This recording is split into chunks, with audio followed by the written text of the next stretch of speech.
ओम श्री गणेशाय नमः। श्री राधा कृष्णाय नमः। कल हमने जो है गीता जी का दूसरा अध्याय पूरा कर लिया था। आज हम तीसरे अध्याय को पढ़ रहे हैं। ओम श्री परमात्मने नमः। तृतीय अध्याय है और अध्याय का नाम ये क्यों पढ़ा ये पढ़ते हैं।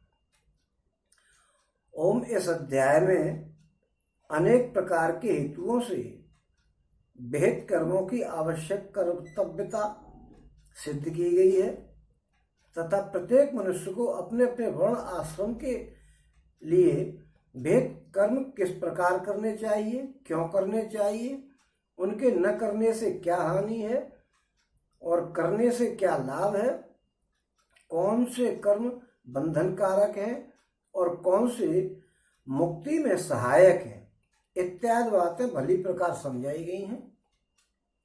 इस प्रकार इस अध्याय में कर्मयोग का विषय अन्य अन्य अध्यायों की अपेक्षा अधिक और विस्तार से वर्णित किया गया है एवं दूसरे विषयों का समावेश बहुत ही कम हुआ है। जो कुछ हुआ है वो बहुत ही संक्षेप में हुआ है, इसलिए इस अध्याय का नाम कर्मयोग रखा गया है। यानी तीसरा अध्याय जो है वो कर्मयोग अध्याय है और इस अध्याय में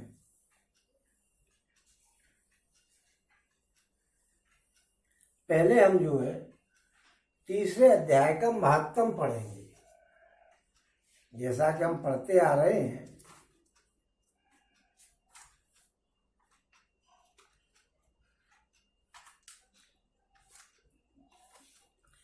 ओम श्री गणेशाय नमः। ओम श्री नारायण बोले कि हे लक्ष्मी जी, एक शूद्र महामूर्ख और अकेला ही वन में रहता था।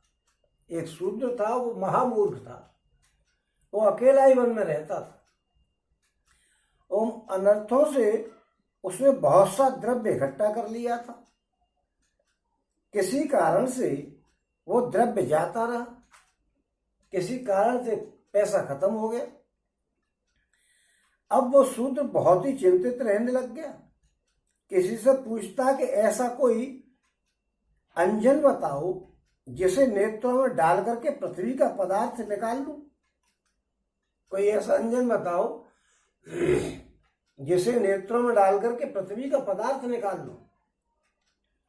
तब किसी ने कहा कि मांस मदिरा खाया पिया कर। वो खोटा कर्म करने लग गया। किसी ने कैसी मांस मदिरा खाया कर, अब वो खोटे कर्मों में लग गए। ओम एक दिन धन की लालसा करके चोरी करने गया वो, परंतु मार्ग में चोरों ने उसे मार डाला। तब उसने प्रेत की योनि प्राप्त करी। प्रेत की योनि प्राप्त करी।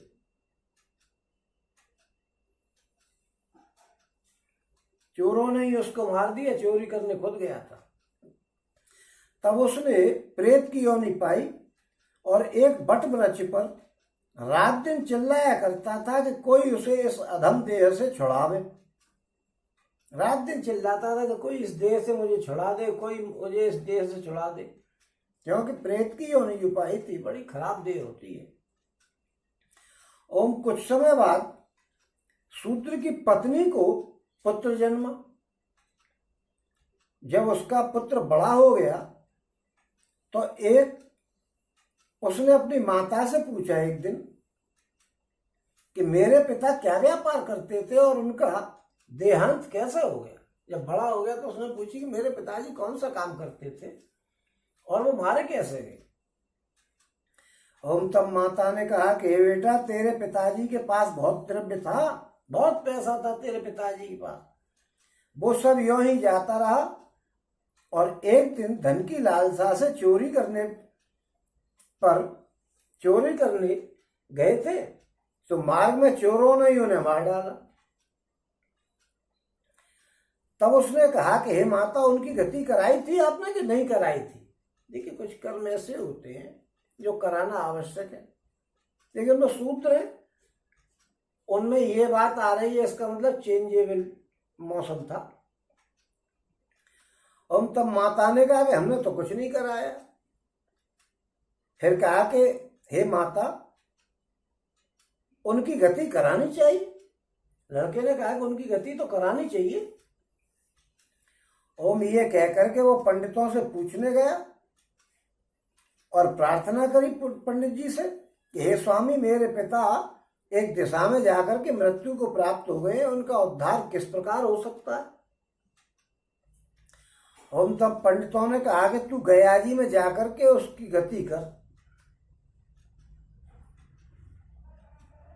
तब पितरों का उद्धार होगा।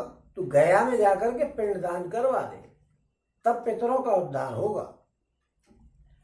ओम यह सुनकर के माता की आज्ञा लेकर के गया जी को गमन किया उसने, और प्रयागराज का दर्शन और स्नान करके फिर आगे को चला। रास्ते में एक वृक्ष के नीचे वो बैठ गया। वहां उसको बड़ा भय हुआ, उसको लगने लगा, अचानक ही डरने लग गया। और वो वही वृक्ष था जहां उसका पिता प्रेत की योनि को प्राप्त होकर के रहता था। ये वही वृक्ष था जहां उसका पिता जो है प्रेत की योनि को प्राप्त होकर के और वहीं रहता था, उसी वृक्ष पे। उसी जगह में चोरों ने उसको मारा था। तब उस बालक ने अपना गुरु मंत्र पढ़ा। उसका एक और भी नियम था, वो एक अध्याय श्री गीता जी का भी नित्य पाठ किया करता था। एक गीता जी का पाठ नित्य पढ़ा करता था। उस दिन उसने श्री गीता जी के 3रे अध्याय का पाठ उस वृक्ष के नीचे बैठ करके और किया। उसने उस दिन गीता जी के 3रे अध्याय का पाठ उसी वृक्ष के नीचे बैठ गया था, उसी के नीचे गीता जी के 3रे पाठ का अध्याय किया।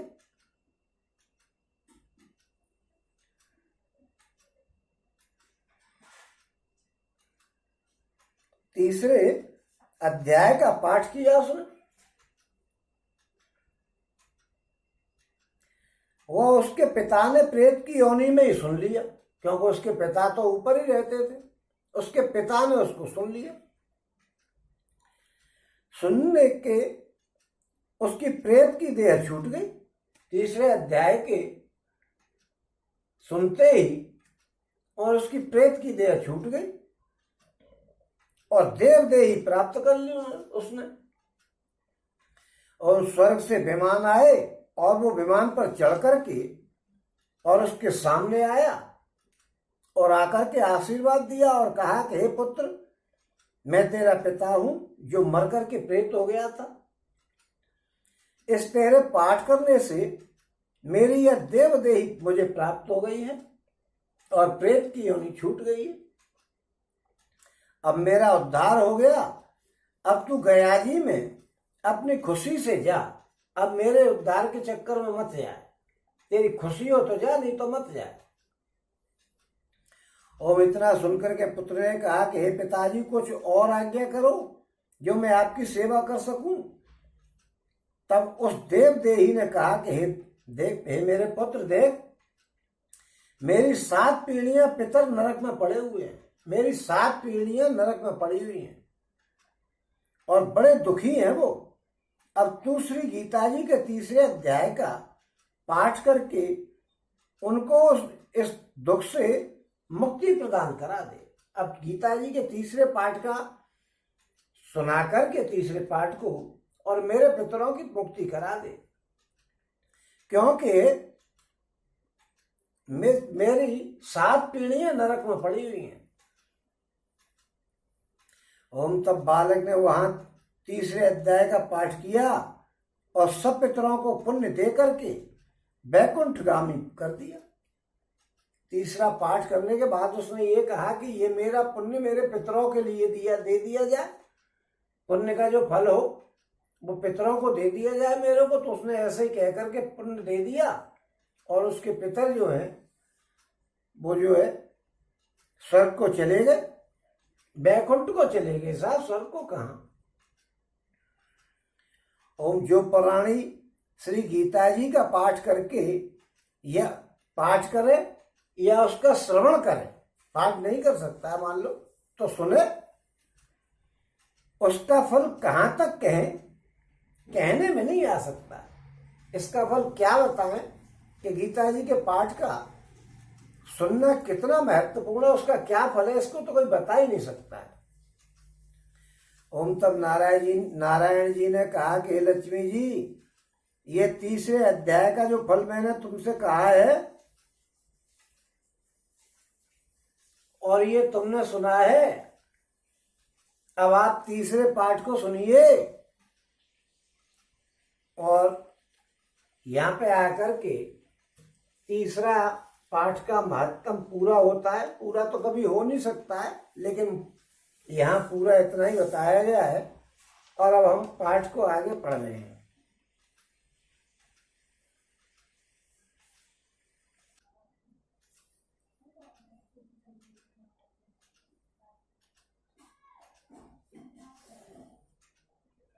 श्रेयोः मात् पुनुयास।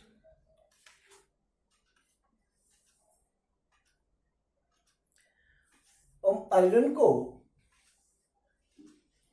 ये भ्रम हो गया, तो उन्होंने कहा, ओम अर्जुन उवाच ओम ज्यायसी चेत कर्मस्ते मता बुद्धि जनार्दन तत्किं कर्मणि घोरे मां नियोजयस केशव। ओम व्याम श्रेणेव वाक्येन बुद्धिं मोहयसीव मे। ओम तदेकं वद निश्चित्य येन श्रेयो ह माप्नुष्वास। ओम अर्जुन बोले कि हे जनार्दन, यदि आपको कर्म की अपेक्षा ज्ञान श्रेष्ठ मान्य है तो फिर हे केशव मुझे भयंकर कर्म में क्यों लगा रहे हो। ओम आप मिले हुए से वचनों से मेरी बुद्धि को मनमोहित कर रहे हैं, यानी भ्रम में डाल रहे हैं। इसलिए उस एक बात को निश्चय करके कहिए जिससे मैं कल्याण को प्राप्त हो जाऊं। आप मुझे एक बात बताओ, जबकि उन्होंने ऐसा कहा नहीं है कि तुम भ्रम में आ जाके ज्ञान श्रेष्ठ है कि कर्म श्रेष्ठ है, उन्होंने कुछ नहीं कहा है। और इस प्रकार अर्जुन के पूछने पर भगवान उनका निश्चित कर्तव्य भक्ति प्रधान कर्मयोग बतलाने के उद्देश्य से पहले उनके प्रश्न का उत्तर देते हुए यह दिखलाते हैं कि मेरे वचन व्यामिश्र अर्थात मिले हुए से नहीं है, वरन सर्वदा स्पष्ट और अलग अलग है, लेकिन तुझे भ्रम हो गया। ओम श्री भगवानुवाच ओम लोके अस्मिन् द्विविधा निष्ठा पुरा प्रोक्ता मया नघ। ओम ज्ञान योगेन सांख्यानां कर्म योगेन योगिनां। ओम भगवान बोले कि हे निष्पाप, इस श्लोक में 2 प्रकार की निष्ठा मेरे द्वारा पहले कही गई है। उनमें से सांख्योगियों की निष्ठा तो ज्ञान योग से और योगियों की निष्ठा कर्म योग से होती है। उन्होंने ये बताया है कि 2 प्रकार की मैंने निष्ठा बताई है। निष्ठा का मतलब है स्थिति, कि भगवान को प्राप्त करने का जो प्रयास करता है उसकी 2 प्रकार की स्थिति होती है। यानी प्रधानता से साधन की स्थिति के 2 भेद बताए हैं। एक स्थिति में तो मनुष्य आत्मा और परमात्मा की को अभेद मान करके और अपने को आत्मा ही में मानता है मिला हुआ, अपने को ब्रह्म से अभिन्न मानता है। एक स्थिति तो ये होती है कि मनुष्य अपने आप को ये समझता है कि मैं और आत्मा एक ही है, यानी पूरे दुनिया में आत्मा ही आत्मा है। सिया राम मैं सब जग जानी, करो प्रणाम जो जो पानी। सिया राम में सब जगह, यानी आत्मा से भरा हुआ है पूरा। एक निष्ठा तो ऐसी होती है, एक स्थिति तो एक आदमी की ऐसी होती है जो भगवान को प्राप्त करना चाहते हैं कि एक सिद्धांत तो यह है कि आदमी ये समझता है कि जो कुछ है वो भगवान ही भगवान है सब जगह पे, और मैं भी भगवान का ही एक अंश हूं, भगवान ही हूं। अपने को ब्रह्म से अभिन्न मानता है, और दूसरी स्थिति में परमेश्वर को सर्वशक्तिमान, पूरे जगत का कर्ता, स्वामी, और अपने को उनका आज्ञाकारी शिष्य मानता है। इन दो प्रकार के सेवक होते हैं भगवान के। भगवान को प्राप्त करने वाले दो प्रकार के आदमी बताए। एक तो ये होता है कि वो कहता है कि जो है सो भगवान और मैं एक ही है, कुछ है ही नहीं दूसरा। और एक ऐसा होता है कि ये मेरे भगवान जी हैं और मैं इनका सेवक हूं, यानी हम दो हैं। वो सर्वशक्तिमान है और मैं उनका सेवक हूं। इस प्रकार दो जो है उन्होंने बात बताई है। हे निष्पाप, इस श्लोक में दो प्रकार की निष्ठा मेरे द्वारा पहले कही गई है। उनमें से सांख्य योग की निष्ठा तो ज्ञान योग से और योगी योग की निष्ठा कर्मयोग से होती है। यानी ये कर्मयोग की निष्ठा बताई है, निष्ठा मीन्स स्थिति। ये ज्ञान योग और कर्मयोग दोनों को उन्होंने अलग अलग कर दिया। ज्ञान योग में आदमी क्या करता है कि भगवान ही भगवान है चारों तरफ और सब जगह, मैं भी भगवान ही हूं, और दूसरी जगह दूसरी चीज दुनिया में है ही नहीं। ये तो ज्ञान योग है कि दुनिया में केवल आत्मा ही आत्मा है, सब तरफ और कुछ है ही नहीं, मैं भी आत्मा ही हूं। और एक ऐसी स्थिति होती है उसमें आदमी कहता है भगवान जी ये रहे और मैं इनका सेवक हूं, ये दुनिया के पालनहार है और मैं इनका सेवक हूं। दो स्थिति बताई गई है।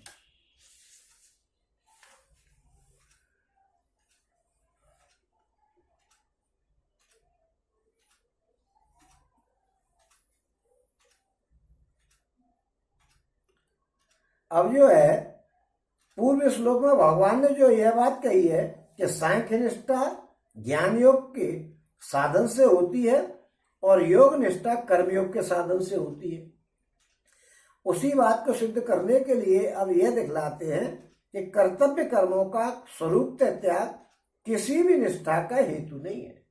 इन जो कर्तव्य कर्म है, कर्तव्य कर्म क्या होते हैं? जो हमारे वर्ण आश्रम के अनुसार हमको कर्तव्य निश्चित किए गए हैं शास्त्रों में, उनका हमको पालन करना चाहिए। वही कर्तव्य कर्म है जो अच्छे कर्म है। ओम न कर्मणामनारंभ, ओम न कर्मणामनारंभात् तैष्कर्म्यं पुरुषो श्रुते। ओम न कर्मणामनारंभात् नैष्कर्म्यं पुरुषोऽश्नुते न च संन्यसनादेव सिद्धिं समधिगच्छति। और मनुष्य न तो कर्मों का आरंभ किए बिना निष्कर्मता को यानी योग निष्ठा को प्राप्त हो सकता है, और न कर्मों के केवल त्याग मात्र से ही सिद्धि यानी सांख्य योग की निष्ठा को प्राप्त कर सकता है। यानी मनुष्य न तो कर्मों का आरंभ किए बिना निष्कर्मता को यानी योग निष्ठा को प्राप्त कर ले, कर्मों का आरंभ नहीं करे और योग निष्ठा हो जाए, ऐसा तो हो ही नहीं सकता है। और न कर्मों के केवल त्याग मात्र से ही सिद्धि मिलेगी, उसको सांख्य योगी नहीं हो जाएगा कि कर्मों को त्याग दिया, हम तो कर ही नहीं, हम तो सांख्य योगी हो गए, ऐसा भी नहीं है। क्योंकि यह स्थिति निष्कर्म कहते हैं। मनुष्य को निष्काम भाव से कर्तव्य कर्मों का आचरण करने से निष्कर्म्यता मिलती है, बिना कर्म किए हुए नहीं मिलती है। कर्तव्य कर्मों का त्याग कर देना नहीं है। कर्तव्य कर्मों को आपने त्याग दिया तो निष्कर्म्यता थोड़ा ही मिलेगी। निष्कर्म्यता जब मिलेगी आप निष्काम भाव से उन कर्मों को करोगे, उसमें अपनी कामना नहीं घुसेड़ोगे, उनको निष्काम भाव से करते रहना पड़ेगा आपको, तब आपको निष्कर्म्यता मिलेगी कि आपने कोई कर्म किया ही नहीं है। क्योंकि आप कर्म नहीं करोगे तो आपको निष्कर्मता नहीं मानी जाएगी कि आप कोई कर्म नहीं कर रहे साहब, हम तो अरे कर्म करो और उसका फल मत लो। सारी बात फल पे बताई गई है। अगर मैं कर्म नहीं करूं तो अपने आप ही उनके बंधन से मुक्त हो जाऊंगा, फिर कर्म करने की जरूरत ही क्या है, ऐसा विचार नहीं लाना चाहिए। इस भ्रम की निवृत्ति से पहले कर्मयोग का प्रकरण आरंभ करते समय भगवान ने कहा है कि तेरी कर्म करने में आसक्ति नहीं होनी चाहिए। तेरी कर्म नहीं करने में आसक्ति नहीं होनी चाहिए। यह बात पहले कह दी है कि कर्म तुझे नहीं करे, ऐसा नहीं है। क्योंकि सांख्योगी को वर्णाश्रम उचित कर्मों का स्वरूप से त्याग करने की चेष्टा न करके उनमें कर्तापन, ममता, आसक्ति और कामना से रहित होकर के और कर्म करने चाहिए। क्योंकि सिद्धि की प्राप्ति के लिए उसे कर्तापन का त्याग करके सच्चिदानंद घन परम ब्रह्म में अभेद भाव से स्थित होना आवश्यक है। अभेद भाव से स्थित हो जाए सब, तभी काम चलेगा। काम आपको बिना आसक्ति के और कामना के करने पड़ेंगे।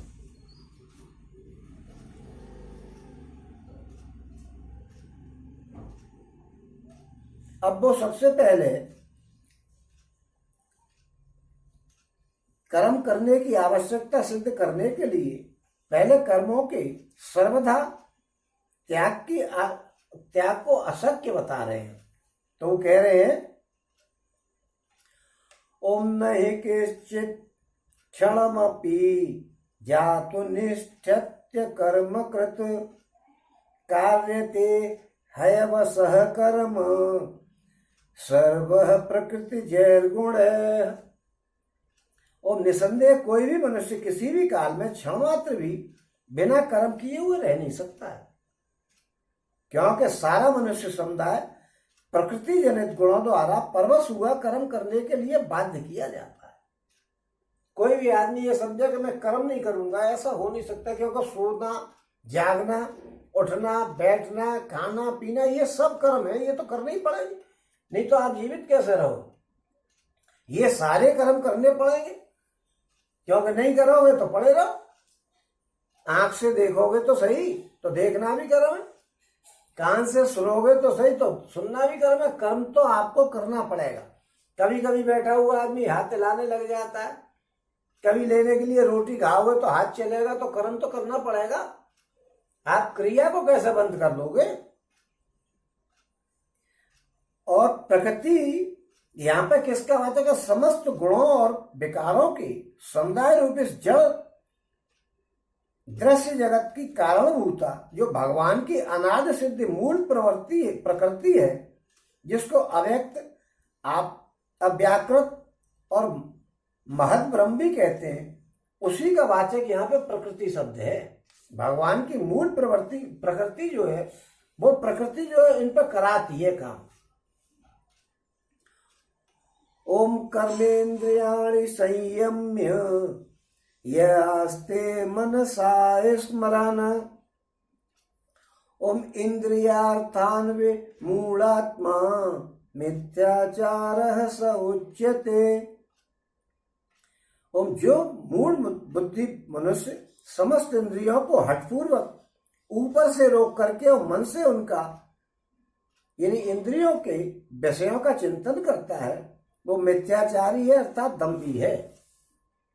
ऊपर से हमने सोच लिया कि नहीं भाई, हमको तो किसी ऐसे काम को करना ही नहीं है जिसमें निंदित काम बताया जाए समाज में, और मन में लग रही है कि यार ये चीज तो हमको मिल जानी चाहिए। ऊपर से कह रहे नहीं भैया नहीं, मैं ये रसगुल्ला नहीं खाऊंगा, मैं बिल्कुल नहीं, मैंने तो खाना ही छोड़ दिया, मेरा तो मन ही नहीं करता है। और मन में लग रही कि यार किसी भी तरीके से अलग से जाकर के चुपचाप रसगुल्ला खाया होगा तो बहुत बढ़िया है। तो मन में अगर तुम्हारे में ये भावना नहीं है कि मुझे ये नहीं चीज लेनी है, या ऊपर से दिखा रहे कि नहीं भैया मैं पराई महिलाओं को नहीं देखता हूं, और मन में लग रही है कि महिलाओं को चुपके चुपके देखते रहो, तो ये वो आदमी चोर है, दम्भी है, मिथ्याचारी है। मिथ्याचारी मिथ्या का आचरण, झूठा आचरण कर रहा है कि कह रहा है नहीं भैया हमें तो किसी से कोई मतलब नहीं। एक हास्य कलाकार ने कहा था एक बार कि भाई जो बड़े आदमी हो, उम्र में ज्यादा हो, उनके ऊपर पानी छिड़कने के लिए, पवित्र करने के लिए शरीर पे मत डालो, उनके दिमाग पे पानी की बूंद डालो जिससे वो पवित्र हो जाए। क्योंकि दिमाग में उनके में बड़ी बड़ी बातें चलती हैं, ऊपर से दिखाते हैं कि हम बड़े हैं, हम बड़े समझदार हैं और हमें किसी गलत काम से मतलब नहीं है। मन में सारे गलत काम चलते रहते हैं उनके में। तो जब आपके मन में गलत काम चलते रहेंगे तो आप जो है वो चोर हैं, दंभी हैं और मिथ्याचारी हैं, मिथ्या का आचरण करने वाले हैं। अब इस प्रकार केवल ऊपर से इंद्रियों को विषयों से हटा लेने को मिथ्याचार बता करके अब आसक्ति का त्याग करके इंद्रियों द्वारा निष्काम भाव से कर्तव्य कर्म करने वाले योगी की वो प्रशंसा कर रहे हैं। ओम यस्तुन्द्रियाणि मनसा नियम्य सरभेतर्जुन ओम कर्मेन्द्रियः कर्मयोगम असक्तः स विशिष्यते। ओम किंतु हे अर्जुन, जो पुरुष मन से इंद्रियों को वश में करके और अनासक्त हुआ समस्त इंद्रियों द्वारा कर्मयोग का आचरण करता है वही श्रेष्ठ है। मन में से ही निकाल दे कि क्या बात है कि हमको तो कुछ लेना ही नहीं है दुनिया से। ये नहीं कि साहब किसी चीज को खाने का मन कर रहा है तो मन में सोच रहे हैं कि खा ले और ऊपर से दिखा रहे हैं, नहीं, ऐसा नहीं। जो मन में ही नहीं आ गया यार हमारा क्या मतलब है इन चीजों से, मन से ही निकाल दे वो आदमी श्रेष्ठ है। यानी जो झूठा आचरण नहीं करे वो आदमी श्रेष्ठ है।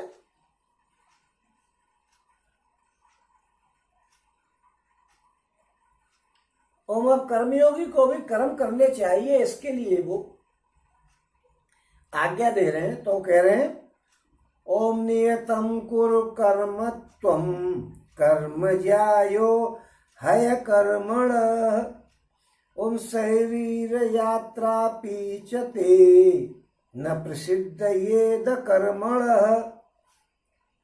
ओम तू शास्त्र भेद कर्तव्य कर्म कर, क्योंकि कर्म नहीं करने की अपेक्षा कर्म करना श्रेष्ठ है, तथा कर्म नहीं करने से तेरा शरीर निर्वाह भी सिद्ध नहीं होगा। अब वो कह रहे हैं कि तू शास्त्र भेद कर्तव्य कर्म कर। जो शास्त्रों में कर्म बताए हैं वर्णाश्रम के अनुसार, उसके कर्मों को करने की भगवान कह रहे हैं कि उनको तो तुम्हें करना ही चाहिए। शास्त्र में जो बताए हैं क्षत्रिय के कर्म है, लड़ना वगैरह है, तो इस वक्त ये बातें लड़ने के लिए तैयार होना चाहिए। ब्राह्मणों का काम है अध्ययन अध्यापन वगैरह, जो 6 काम ब्राह्मणों के बताए, जो 6 काम में से एक दान नहीं लेना, क्षत्रियों का काम बताया, वैश्यों का काम बताया, शूद्रों का, तो शास्त्रों के भेद कर जो बताए कर्म और वर्ण आश्रम के अनुसार। क्योंकि ब्रह्मचारी को क्या करना चाहिए, गृहस्थ वाले को क्या करना चाहिए, वानप्रस्थी को क्या करना चाहिए, ये सारे कर्म बताए गए हैं। उनके अनुसार आदमी को काम करना चाहिए, चाहे वो भगवान को प्राप्त करने का प्रयास कर रहा है या नहीं कर रहा है। अज्ञानी आदमी तो कुछ करते ही नहीं, लेकिन ज्ञानी आदमी जो थोड़ा सा भी समझता है कि हाँ भगवान कुछ है, उसको ये सारे कर्म करने चाहिए। अज्ञानियों को भी करने चाहिए, कुछ करते भी होंगे, लेकिन उनको तो मोह माया ने फंसा रखा है, लूट रखा है कि मोह माया में फंसे हुए, इसलिए उनकी कोई बात ही नहीं है। वो कह रहे हैं कि शास्त्र वेद कर्तव्य कर्मों को कर, क्योंकि कर्म नहीं करने की अपेक्षा कर्म करना श्रेष्ठ है। अगर आप कर्म नहीं करोगे तो बिल्कुल शरीर बेकार हो जाएगा और निष्कर्मता मिलेगी नहीं। इसलिए आपको कर्म करना श्रेष्ठ है, और कर्म नहीं करने की अपेक्षा कर्म करना श्रेष्ठ है का मतलब क्या है कि कर्तव्य कर्म करने से मनुष्य का अंतःकरण शुद्ध हो जाता है और उसके पापों का प्रायश्चित हो जाता है। कर्तव्य कर्म करते रहोगे तो हमारा मन शुद्ध हो जाएगा और पापों का प्रायश्चित हो जाएगा, तथा कर्तव्य कर्मों का त्याग करने से वो पाप का भागी होगा। कर्तव्य कर्म जो बताए हैं उनको नहीं करोगे तो पाप लगेगा, क्योंकि शास्त्र के वेद कर्म तो सबको करने चाहिए। एवं निद्रा आलस्य और प्रमाद में फंस करके अधोगति को प्राप्त हो जाएगा। कर्म नहीं करेगा तो क्या होगा, दिन भर पड़े हुए, जैसे कोरोना काल में लोग पड़े हुए हैं कि खाओ और सो जाओ, खाओ और सो जाओ, खाओ और सो जाओ, तो आलसी हो जाएंगे। हालांकि इसके लिए सरकार ने पुराने चैनल, वो टीवी चैनलों पे सब नाटक दोबारा से दे दिए कि आदमी घर में रहे, तो चैनलों पे नाटकों को देखे और अपना समय व्यतीत करे, वो एक अलग बात है। लेकिन अगर आप काम नहीं करोगे, पड़े रहोगे, मान लो कोरोना काल नहीं हो और आप कर्तव्य कर्मों को नहीं करोगे, तो आप पड़े पड़े क्या होगे, सड़ जाओगे। जब तक बड़े बूढ़ों के शरीर का भी एक विधान बताया है कि वो अगर काम में किसी में लगे रहेंगे तो वो उतने ही जवान टाइप के बने रहेंगे, काम करते रहेंगे, जवान बने रहेंगे। और अगर वो काम करना बंद कर देंगे तो उनका शरीर बेकार हो जाएगा और कुछ ही दिन में भगवान को प्यारे हो जाएंगे। इसलिए कर्तव्य कर्म करते रहो, नहीं तो आप बिल्कुल अपनी स्थिति से गिर जाओगे, कुछ भी काम नहीं कर पाओगे, बेकार हो जाओगे, आलस्य और उसके प्रमाद के बस में होकर के और पाप के भागी हो जाओगे। और उन्होंने ये बताया है कि कर्म नहीं करने से तेरे शरीर निर्वाह भी सिद्ध नहीं होगा, यानी सर्वथा कर्मों का स्वरूप से त्याग करके तो मनुष्य जीवित भी नहीं रह सकता। अरे रोटी कमाने नहीं जाओगे तो खाएंगे कहां से, कौन खिला देगा हमको। शरीर निर्वाह के लिए कुछ ना कुछ तो करोगे, रोटी खाओगे, पानी पियोगे, कमा के लाओगे, इन कामों करोगे कि नहीं करोगे, नहीं तो कहां से रोटी कोई खवा देगा।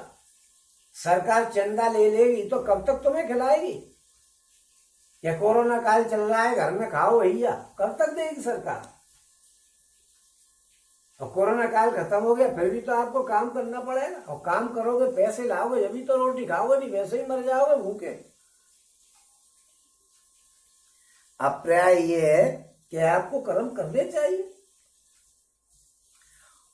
अब यहाँ यह जिज्ञासा होती है कि शास्त्र विहित यज्ञ, दान और तप आदि शुभ कर्म भी तो बंधन के हेतु माने गए, फिर कर्म नहीं करने की अपेक्षा कर्म करना श्रेष्ठ क्यों है। यज्ञ, दान, तप वगैरह ये भी तो बंधन के हेतु है, तो फिर इसको कर्म करना श्रेष्ठ क्यों बता रहे हैं भगवान जी। दिमाग में आती है, क्योंकि देखिए क्या है, आदमी तीन प्रकार के होते हैं, एक अज्ञानी, एक अर्धज्ञानी और एक ज्ञानी। तो ये अर्धज्ञानियों के सवाल चल रहे हैं।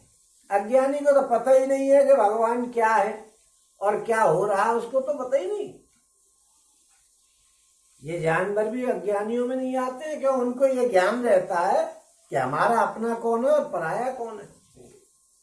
तो अर्धज्ञानी वो होते हैं जो उन्होंने एक आध बात कहीं सुन ली तो बस आकर के जनता में बहस कर रहे हैं कि अरे साहब हमने ऐसा किया है।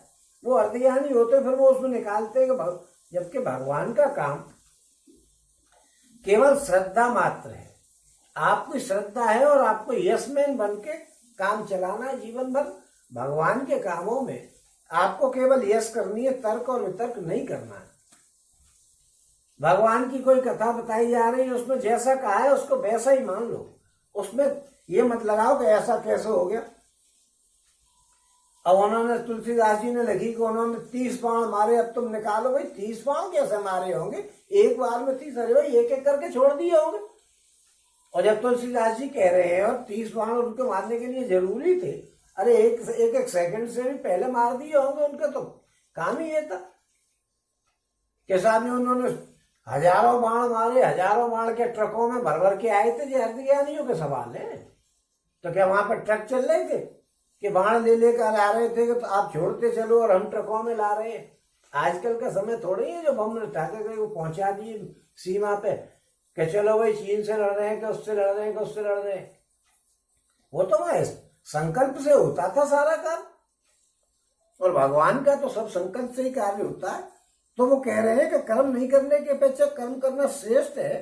तो ऐसा क्यों कह रहे हो आप, जबकि दान करें, यज्ञ करें, तप करें, तो ये शुभ कर्म जो है वो तो बंधन के हेतु होते हैं। लेकिन भाइयों, बंधन के हेतु कब होते हैं, जब फल की कामना से कार्य किया जाए तब होते हैं। तो वो कह रहे हैं ओम यज्ञार्थ कर्मणो यत्र, ओम यज्ञार्थात् कर्मणो यत्र लोको अयम कर्म बंधनः तदर्थम कर्म कौन्तेय मुक्त संगः समाचर। यज्ञ के निमित्त किए जाने वाले कर्मों से अतिरिक्त दूसरे कर्मों में लगा हुआ ही यह मनुष्य समुदाय कर्मों से बनता है। यज्ञ के निमित्त किए जाने वाले कर्मों से अतिरिक्त जो कर्म करता है। ओम, इसलिए हे अर्जुन, तू आसक्ति से रहित होकर के उस यज्ञ के निमित्त ही भली भांत कर्तव्य कर्म कर। यानी ये क्या है कि यज्ञ के लिए, यज्ञ के निमित्त किए जाने वाले कर्मों के अतिरिक्त दूसरे कर्म में लगा हुआ यह मनुष्य समुदाय कर्मों द्वारा बनता है। इसका मतलब क्या है? यानी जो कर्म मनुष्य के कर्तव्य रूप यज्ञ की परंपरा सुरक्षित रखने के लिए ही अनासक्त भाव से किए जाते हैं, किसी फल की कामना से नहीं किए जाते हैं, किसी फल की कामना से नहीं किए जाते हैं, और वे शास्त्र वेद कर्म बंधन कारक नहीं होते हैं। अगर आप किसी फल की इच्छा से करोगे तो बंधन कारक होंगे, मैं अभी बता ही रहा था। और आप फल की इच्छा से नहीं करोगे, उसके बदले में कुछ नहीं लोगे, ये बात कल भी चली थी, तो फिर वो बंधन कारक नहीं होंगे, क्योंकि आपको पैसा नहीं मिलेगा काम करने का, तो आप किसी बंधन में बंधोगे नहीं। उन कर्मों से मनुष्य का अंतःकरण शुद्ध हो जाता है और ये परमात्मा को प्राप्त होने के लायक हो जाता है। आप कुछ भी नहीं लोगे, भगवान को करते रहो, कर्म करो, भगवान को अर्पण कर दो। राजनीति बिन धन बिन धर्मा, और हरे समर्पे बिन सत्कर्मा, विद्या बिन विवेक उपजाए, श्रम फल पड़े किए और पाए। तुलसी जी के 2 पत्ते आ गए हैं। तो अगर भगवान को आपने कर्मों को अर्पण नहीं किया तो फिर आपने किया ही क्या? फल करो, जो काम करो, और उसका फल जो है आप मतलब कह दो भैया भगवान आप ही संभालो इसको, हमारा बूता नहीं है संभालने का। रामायण ने बताया कि राजनीति बिन धन बिन धर्म, और हरे समर्पे बिन सत्कर्मा। धर्म, अपने पैसे, ईमानदारी के पैसे में से धार्मिक कार्य नहीं किया तो वो पैसा बेकार है। और आपने जो कर्म किया उसको भगवान को अर्पण नहीं किया तो वो कर्म भी बेकार है, क्योंकि फिर आपको वो बंधन में लाएगा और आपको जन्म मृत्यु के चक्कर में फिर पड़ा रहना पड़ेगा। और जब आपके पास कर्मों की कोई पोटली नहीं होगी मर के जाते हो समय, तो आप उनका बदला चुकाने आओगे क्यों? आदमी जाता है तो कर्मों की पोटली लेकर के जाता है कि मैंने क्या किया है। ये पोटली आंख में दबी रहती है, नहीं तो सिर पर रख लेता है कभी, और उस पोटली को लेकर के आदमी जाता है कि भाई तेरे ये कर्म है, इनका भोगना ये है, तू जा दुनिया में। और जब तुम्हारे पास कर्मों की कोई पोटली नहीं होगी तो भगवान जी कह देंगे भाई इसमें नहीं है तो मेरे शरीर में चिपका दो इसको, तो आपको परमात्मा की प्राप्ति हो जाएगी। यानी मनुष्य योनि में किए हुए कर्मों का फल भोगने के लिए ही दूसरी योनियां मिलती। आप मनुष्य योनि में कर्म करोगे, उनका फल भोगने के लिए फिर दूसरी योनियों में जाओगे। पाप किया तो नरक की योनि, यानी पशु पक्षी किसी का पैसा मार के भाग गए तो गधा बन के चुकाओ, बैल बन के चुकाओ। अब दूसरी योनियां कब मिलेगी? आप मनुष्य योनि में जो कर्म करोगे उसका फल भोगने के लिए आपको आना पड़ेगा।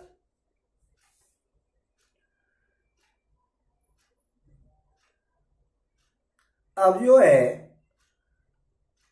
पूर्व श्लोक में भगवान ने यह बात कही है कि यज्ञ के निमित्त कर्म करने वाला मनुष्य कर्मों से बंधता नहीं है। यज्ञ के निमित्त मतलब आप कर्म करिए और उसका फल मत लो। बिना आसक्ति के कर्म करना यज्ञ के निमित्त कर्म माना जाता है। आपको कोई आसक्ति कामना उसके पीछे नहीं लग रही हो और आपको कर्म करना है तो वो यज्ञ के लिए कर्म करना है कि आप यज्ञ कर रहे हो। यज्ञ तो दान करना तप करना सब है, ये यज्ञ है। आप दान कर रहे हो तो यज्ञ कर रहे हो, तप कर रहे हो तो यज्ञ कर रहे हो। ये थोड़ी कि यज्ञ हो रही है कि वो आहुति पे आहुति दिए जा रहे हैं जब तक, वही यज्ञ है। दान तप पूजा पाठ अच्छा किसी के साथ कर्म, ये सब जो है शुभ कर्म है, वो सब यज्ञ हैं। अब वो कह रहे हैं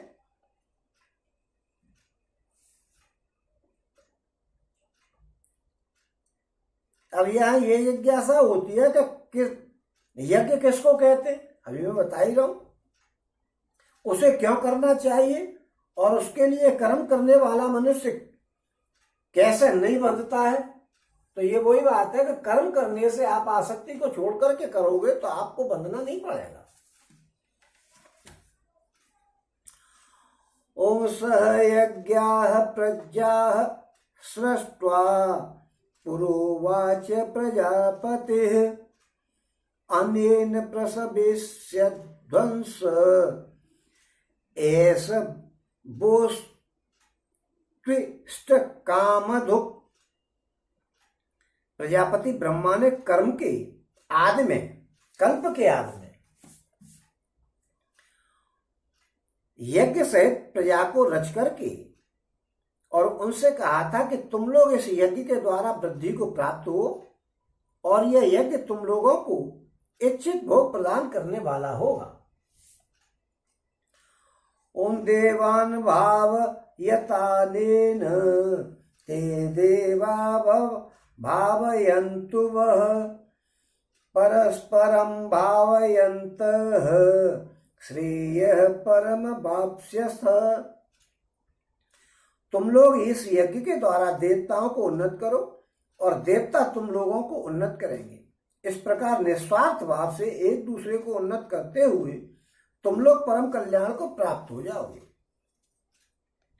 यानी ये बताया गया कि प्रजापति ब्रह्मा ने कल्प के आदि में यज्ञ सहित प्रजा को रचा था। यज्ञ भी रचे थे और प्रजा भी रची थी और उनसे कहा था कि तुम लोग इस यज्ञ के द्वारा वृद्धि को प्राप्त हो, यज्ञ करते रहो, आपकी वृद्धि होती रहेगी और यह यज्ञ तुम लोगों को इच्छित भोग प्रदान करता रहेगा। यज्ञ करो और जो चाहो सो मिलेगा।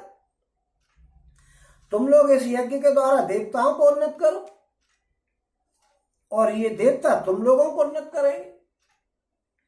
जैसे गिरिराज जी की पूर्णमासी, तो पूर्णमासी पर जितनी भीड़ होती है उससे भगवान अपनी ताकत दिखाते हैं अपने से बड़े भगवान जी को कि देखिए मेरे समर्थक इतने हैं, मुझे इनका भला करना है, इसलिए मुझे और शक्ति दो।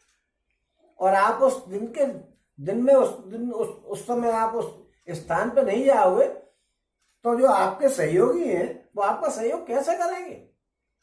वो अपनी ताकत दिखाते हैं। जैसे किसी राज्य में, बड़ा राज्य है तो केंद्र सरकार से मांगेगा कि भाई मुझे ज्यादा धन चाहिए, मेरा राज्य बड़ा है, तो वो उसको ज्यादा धन देगा क्योंकि शक्ति दिखाई जाएगी कि मेरे पास इतना बड़ा राज्य है। ऐसे ही जैसे मान लो आप गिरिराज जी के दर्शन को गए, मुड़िया पूनो है साहब, अब मुड़िया पूनो पे आप गए, भीड़ हो रही है, लखी मेला है साहब, लाखों आदमी, तो वो भगवान जी से क्या कहेंगे वो कि देखो मेरे कितने समर्थक है, मुझे कितने लोगों का पालन करना है, ये मुझसे मांगने आते हैं, मैं इनको कहां से दूंगा, आप मुझे अधिक सहायता दो, अधिक धनराशि दो जिससे मैं इनकी सहायता करूं। तो ये यज्ञ की जाती है, उनको आप सपोर्ट करो, समय पे आप उनके पर हाजिरी लगाओ जिससे कि उनकी शक्ति दिखे भगवान को, फिर वो आपको इच्छित फल देंगे। आप उनको सहयोग करो, आपको वो सहयोग करेंगे। और आप किसी समय जाओ नहीं, वो कहे भगवान जी से अरे भाई मेरे बहुत भक्त हैं, उनको मुझे ज्यादा आप राशि जरा ज्यादा दीजिए। भगवान कहेंगे यार कोई आता तो है नहीं तुम्हारे पास पूछ ले, तुम पैसे को ले जा करके अपने घर में रख के क्या करोगे? और जब उन्हें दिखेगी कि हाँ भाई लाखों लोग पड़े हुए हैं इनकी शरण में और इनको सबकी रक्षा करनी है, तो भगवान उनको ज्यादा शक्ति देंगे और वो सबकी रक्षा करेंगे।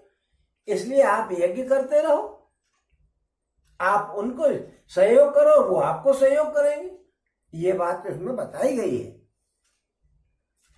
क्योंकि तुम लोगों के लिए मैं स्वधर्म रूपी यज्ञ की रचना कर दी है।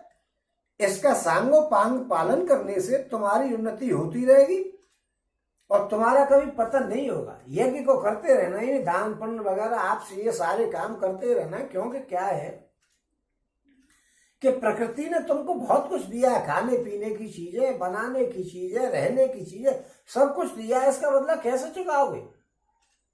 आपके कोई आपकी बापौती चल रही है जो आप आकर के मकान बना करके रहने लग गए, पैसे दे करके जमीन ली, तो पैसे कहां से आए आप पे?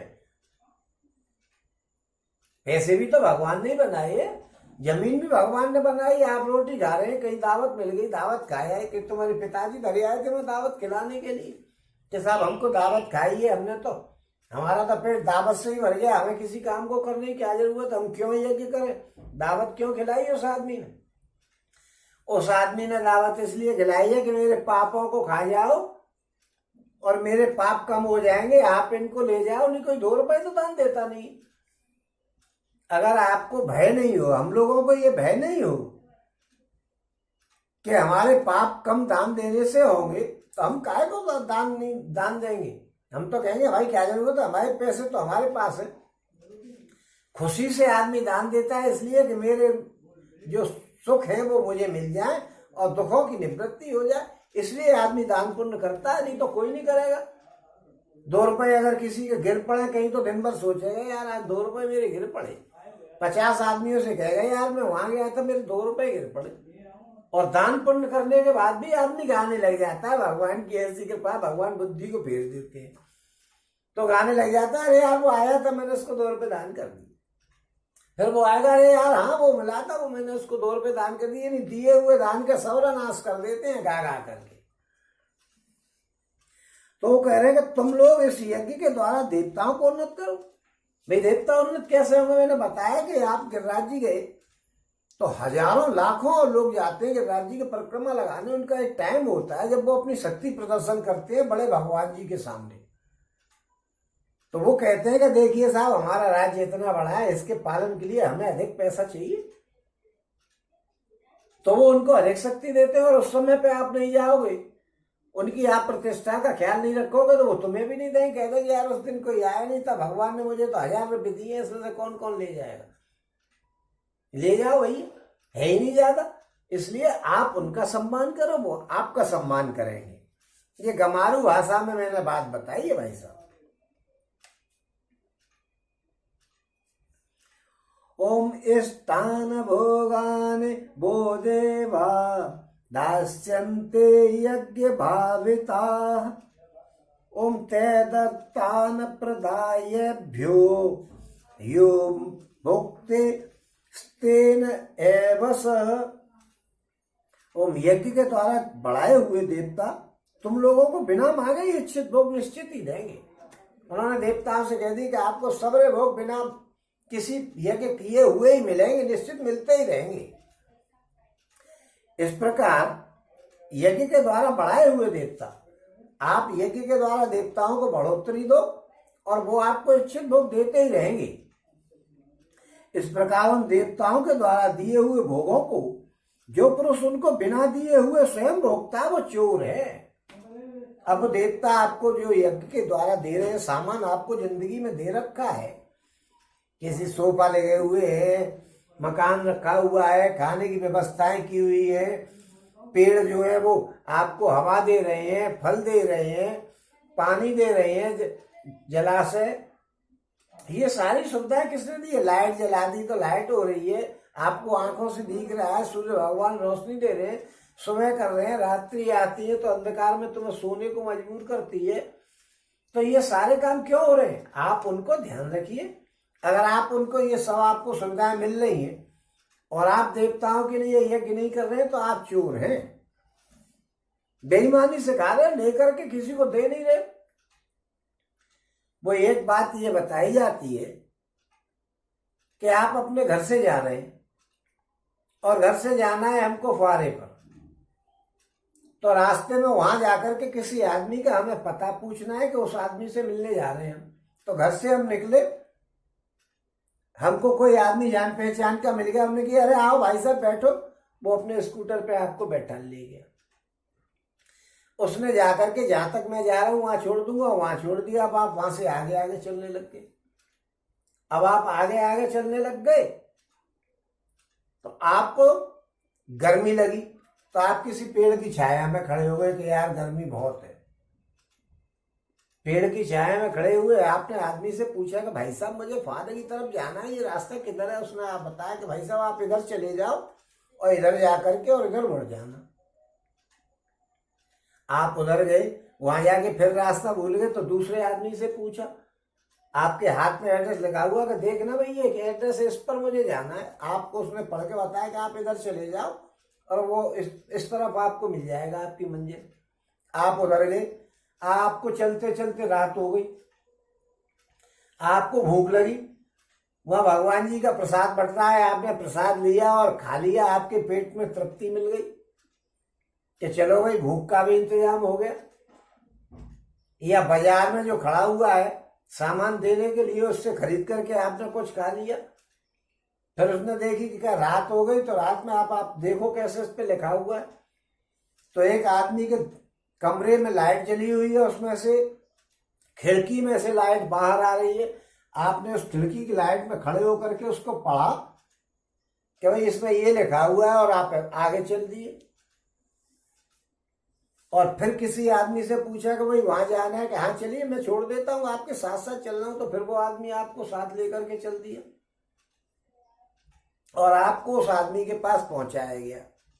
अब आपने इतने वहां आदमी तक पहुंचने तक कितने लोगों से सहायता ली? कि आपके पिताजी के नौकर है वो हमारे के, कितने लोग हमारी सहायता कर रहे हैं, उसने लाइट जला रखी है, हम उसमें पढ़ रहे हैं, आपने उसकी लाइट की बिजली की फिटिंग कराई थी क्या? या जो पेड़ ने आपको छाया दी, क्या पेड़ को आप लगाए आए थे वहां रास्ते में? या आपको जो प्रसाद दिया था वो प्रसाद के लिए क्या आप 100 रुपये दे आए थे कि भैया प्रसाद चढ़ा दियो? या जो रास्ते में आपको स्कूटर में बैठा के ले गया था, क्या उस आदमी ने आपसे कुछ लिया था कि पेट्रोल डलवा दियो? ये सारे काम आपने सुविधाएं ली दूसरों से, तो उसके बदले में आपको दान करना चाहिए। आपने दूसरे से लिया है, उसको दान पुण्य करो, जिससे आपके ऊपर कर्ज नहीं चढ़ा। इसी बात को समझाने के लिए उन्होंने ये कहा है कि आप यज्ञ करते रहिए और आपको उन्नत करते रहेंगे।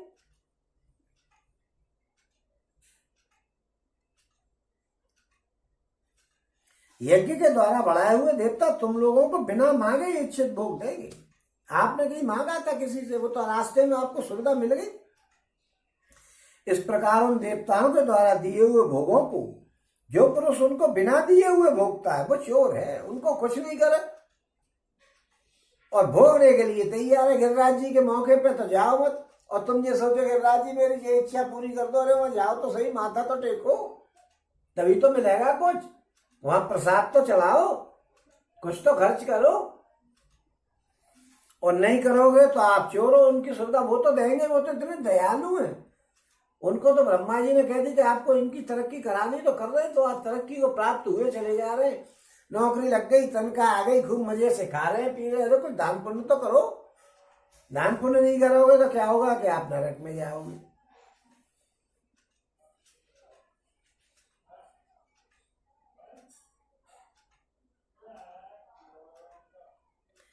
अब जो है शरीर को कर्तव्य कर्मों का आचरण करने वाले पुरुषों की प्रशंसा करते हुए उनसे विपरीत केवल शरीर पोषण के लिए ही कर्म करने वाले पापियों की निंदा कर रहे हैं। तो कह रहे हैं ओम यज्ञ शिष्टानि संतो मुच्यन्ते सर्व किल्बिषैः भुज्यते ते त्वघनम पापा ये पश्चात्म कारणात्। यज्ञ से बचे हुए अन्न को खाने वाले श्रेष्ठ पुरुष सब पापों से मुक्त हो जाते हैं, और जो पापी लोग अपना शरीर पोषण करने के लिए ही अन्न पकाते हैं वे तो पाप को ही खाते हैं। अब यज्ञ से बचे हुए अन्न को खाने वाले, देखिए क्या है कि हम लोगों ने अगर कोई वस्तु प्राप्त की है या भोजन हम कर रहे हैं, तो हमको भोजन करने से पहले देवता, ऋषि, पितर, मनुष्य और प्राणी और अतिथि और पंच महाभूत, इनको भोग लगा करके भगवान को भोग लगाने के बाद ही खाना चाहिए। अब आपके यहाँ कोई अतिथि आ गया और आपने उसको भोजन कराया नहीं, और आप खुद खाने लगे कि ठहरो बैठो मैं अभी बात करता हूं तुमसे, मैं जरा खाना खा लूंगा। अरे उससे पानी की तो पूछो। आपने अपने पैसा कमाया,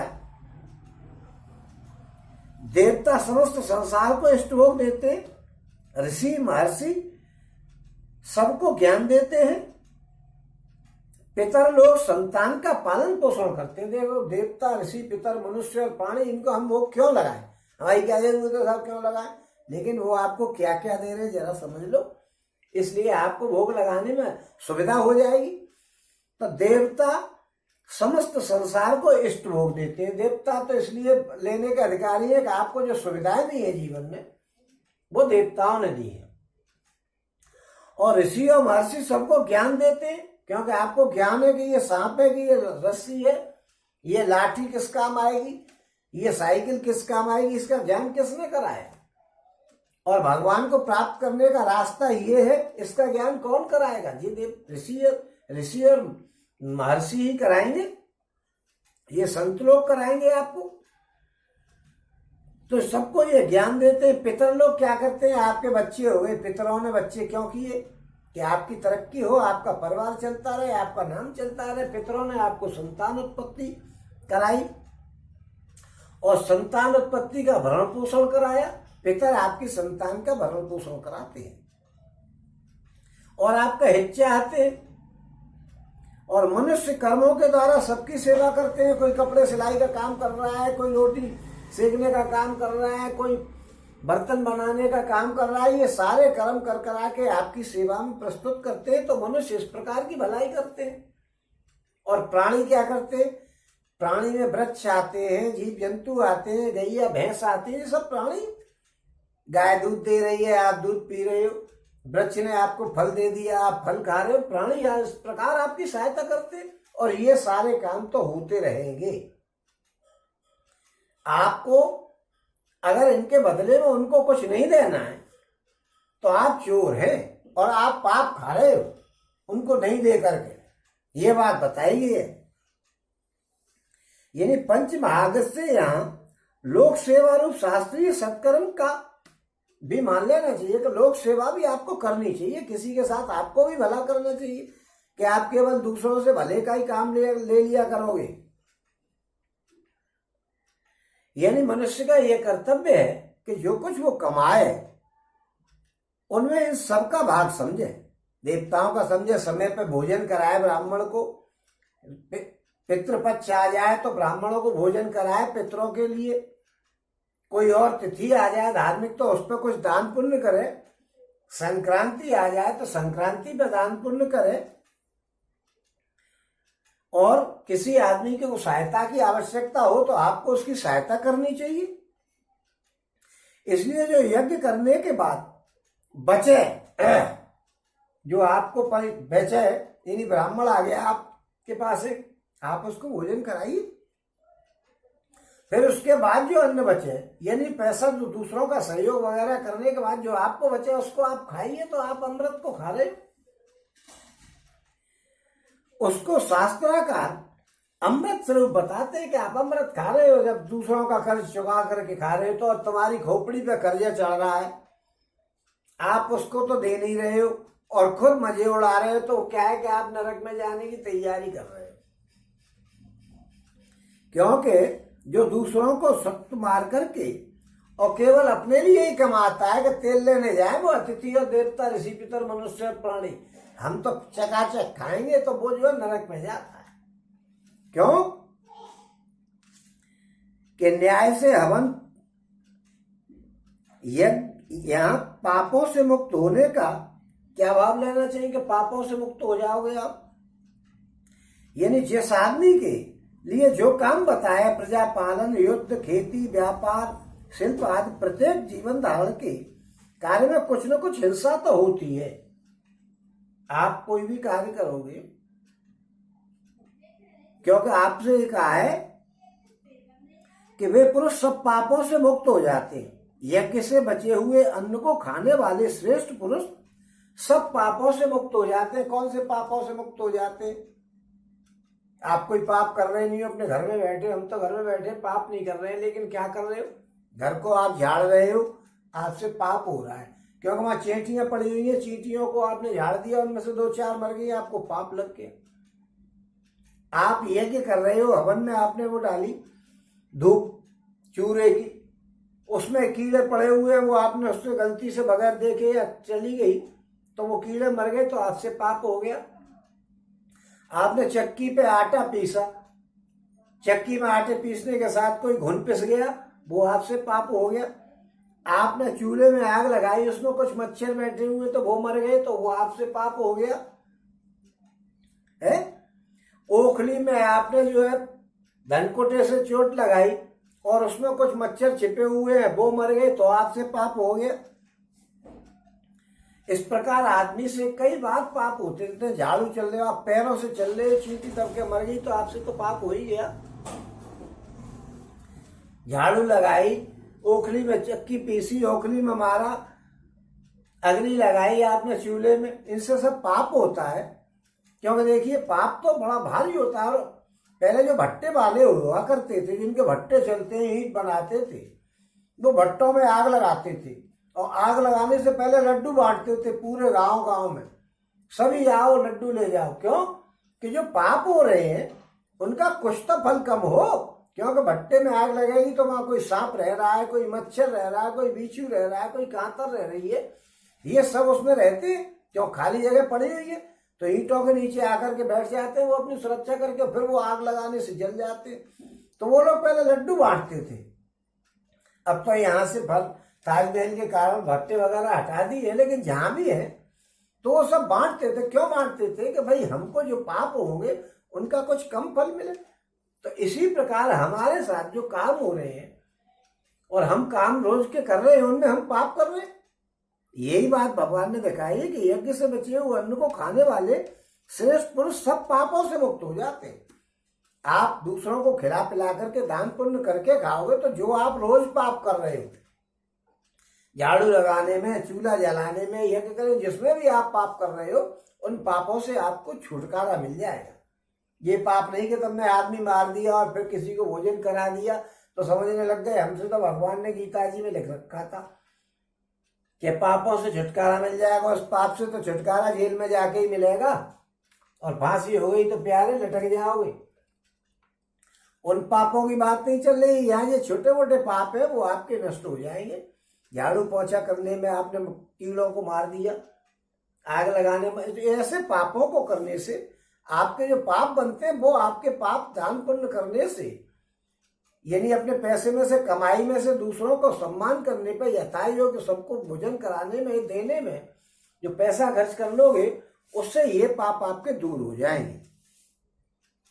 क्योंकि जो पुरुष निस्वार्थ भाव से केवल लोक सेवा की दृष्टि को सामने रख करके जीवों को सुख पहुंचाने के लिए ही पंच महायज्ञ आदि करता है, इसी में जीवन धारण की उपयोगिता मान करके अपने न्यायोपार्जित धन से, देखिए जो काम भी किया जाए वो ईमानदारी के पैसे से किया जाए।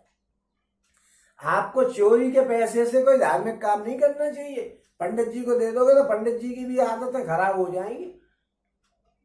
एक नाटक में दिखाया था कि उस राक्षस ने कह दी कि कोई धार्मिक जो है यज्ञ नहीं करेगा और यज्ञ का भाग देवताओं को नहीं मिलेगा, वो हम खाएंगे, हमारे पास लाया जाए यज्ञ का भाग। अब देवताओं के यज्ञ का भाग उसके पास गया, उसके बच्चों ने खाया, मालूम पड़ी कि बच्चे ही उसके खिलाफ हो गए कि तुम ही पाप करो, हम तो भगवान का भजन करेंगे। तो वो उस काम से भी मारा गया। जैसा खाएगा अन्न वैसा बनेगा मन।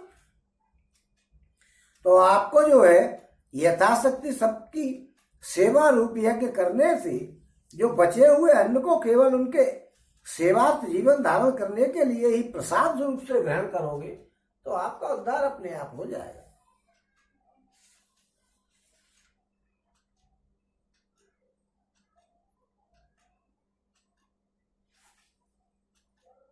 ओम यहाँ अब ये जिज्ञासा होती है कि यज्ञ नहीं करने से क्या हानि होगी। साहब लोग नरक में जाने की पूरी तैयारी है, फिर भी क्या हानि होगी की बात आ रही है।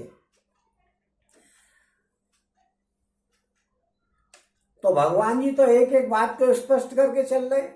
तो उनको मालूम है कि लोगों को उद्धार होगा, और ऐसे भी हम जैसे मूर्ख भी होंगे जो प्रश्न उठाते रहेंगे, तो उनके सबके जवाब देते सीखते। क्योंकि भगवान को तो हमारा उद्धार कराना है। हम इसको पढ़ेंगे, सुनेंगे और इस पर मनन करने का प्रयास करेंगे तो कुछ ना कुछ लाभ मिलेगा। तो कह रहे हैं इस सृष्टि चक्र को सुरक्षित रखने के लिए यज्ञ की आवश्यकता का प्रतिपादन कर रहे हैं कि यज्ञ करना जरूरी है। ओम अन्नादवन्ते भूतानि पर्जन्यादन्न संभवः यज्ञादवत् पर्जन्यो यज्ञ कर्म समुद्धवः।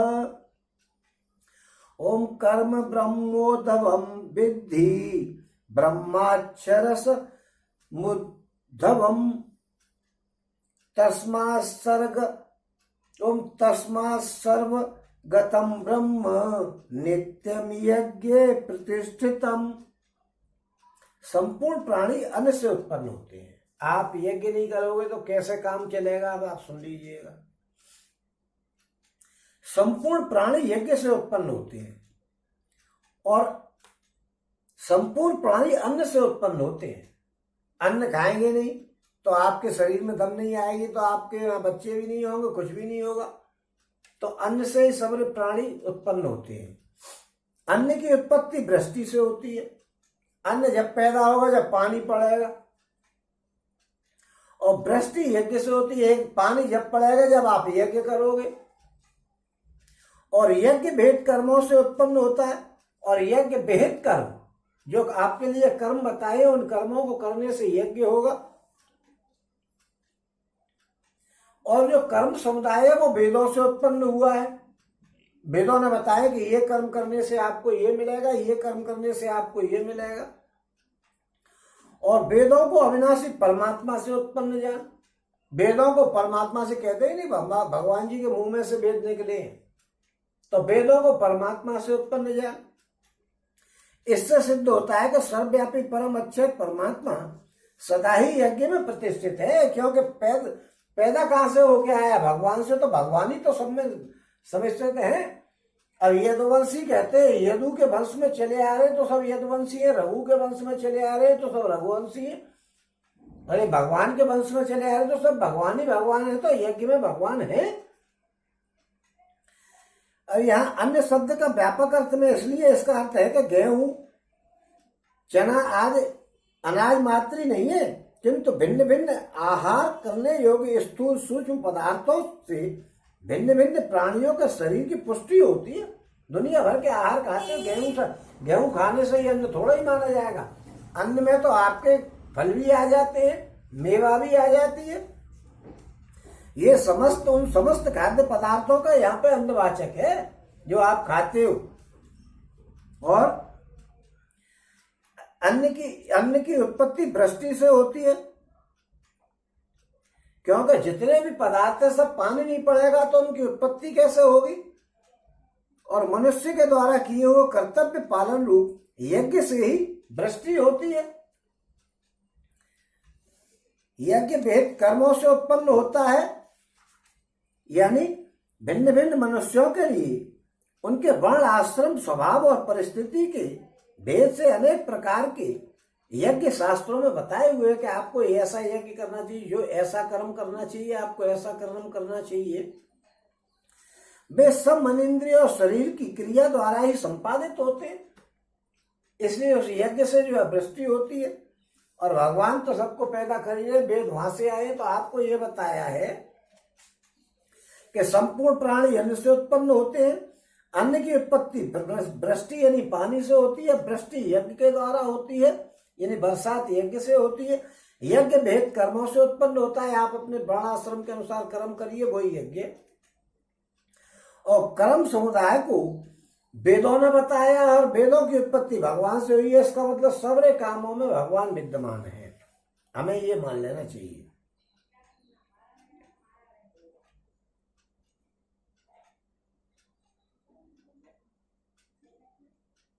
अब भगवान जी अपना कर्तव्य पालन नहीं करने वाले की निंदा कर रहे हैं। ओम एवं प्रवर्तितं चक्रम नानुवर्तयति यः अघायुरिन्द्रिया रामो मोघम पार्थ स जीवति। ओम हे पार्थ, जो पुरुष इस लोक में इस प्रकार परंपरा से प्रचलित सृष्टि चक्र के अनुकूल नहीं चलता है, अर्थात अपने कर्तव्य कर्मों का पालन नहीं करता है, वो इंद्रियों के द्वारा भोगों में रमण करने वाला पापायु पुरुष व्यर्थ ही जीता है। थाम का में दूसरों से कर्ज ले लेके मर रहे हैं तो नरक में जाने के लिए जीता है, बेकार जीता है।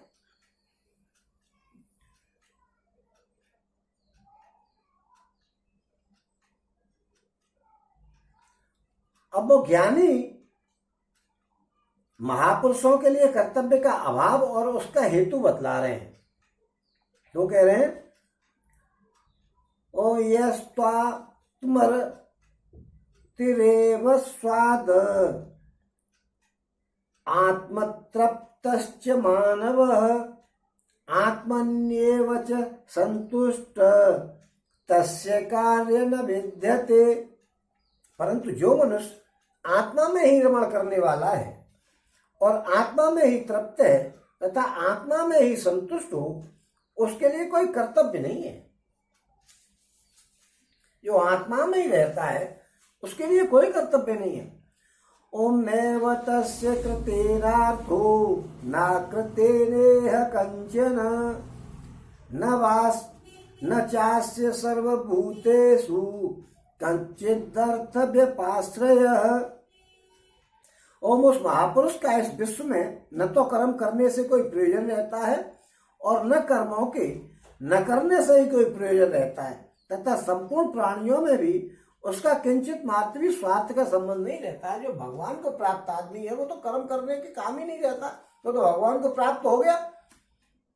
लेकिन इसका ये मतलब कर्म करने का नहीं करने का मतलब यह है कि वो किसी उम्मीद से, आशा से, कामना से कर्म नहीं करता है। कर्म तो वो भी करता है लेकिन वो किसी कामना के लिए कर्म नहीं करता है। वो तो कर्म करता है केवल कि मनुष्य का जन्म मिला है और जी रहे हैं, जब तक जीना जब तक सीना, उसे कर्म करना है, लेकिन वो किसी कामना से कर्म नहीं करता है।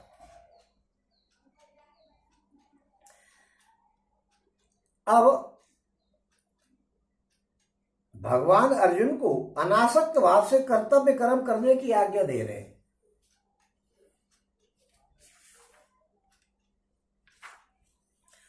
ओम तस्मादसक्तः सततं कार्यं कर्म समाचर असक्तो ह्यचरत् कर्म। ओम असक्तो ह्यचरत् न कर्म परमान प्रोति पुरुषः। इसलिए तू निरंतर आसक्ति से रहित होकर के सदा कर्तव्य कर्मों को भली बात करता रहे, क्योंकि आसक्ति से रहित होकर के कर्म करता हुआ मनुष्य परमात्मा को प्राप्त हो जाता है। कर्तव्य करता रहे। शास्त्र वेद कर्तव्यों को ये कह रहे हैं कि कर्तव्य कर्मों को जो बताए है शास्त्र के अनुसार, उन कर्तव्य कर्मों को बिना आसक्ति के करता रहे, ऐसा आदमी भगवान को प्राप्त हो जाता है। स्वर्ग की तो बात ही खत्म हो गई है यहाँ।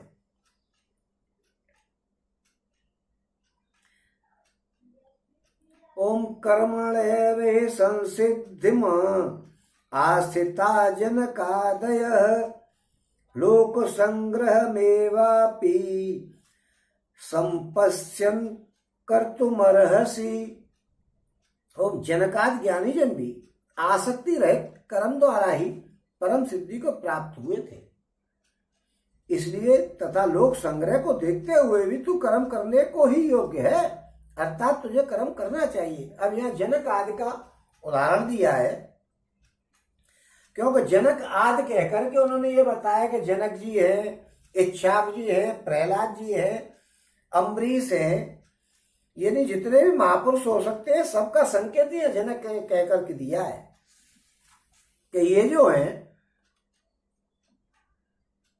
इन्होंने आसक्ति से रहित होकर के कर्म करना ही उचित समझा और इन्होंने आसक्ति से रहित होकर के ही और कर्म किए। क्योंकि जनक जी जो है वो घर में ही रहते थे, लेकिन उनको किसी चीज से आसक्ति नहीं थी। यानी अभिप्राय है कि आज तक बहुत से महापुरुष ममता, आसक्ति और कामना का त्याग करके कर्मयोग द्वारा परमात्मा को प्राप्त कर चुके हैं। इसलिए आसक्ति और कामना को छोड़ करके आपको कर्म करना चाहिए।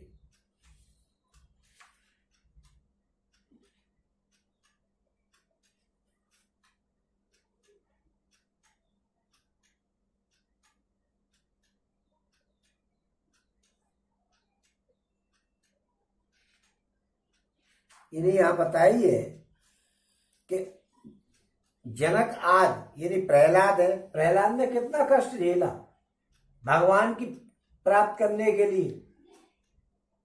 कभी मर रहे हैं, कभी जिक्र कर रहे हैं। अम्बरीश है, उनको कितना कष्ट हुआ, लेकिन उनको भी किसी कामना से नहीं करते थे वो पूजा।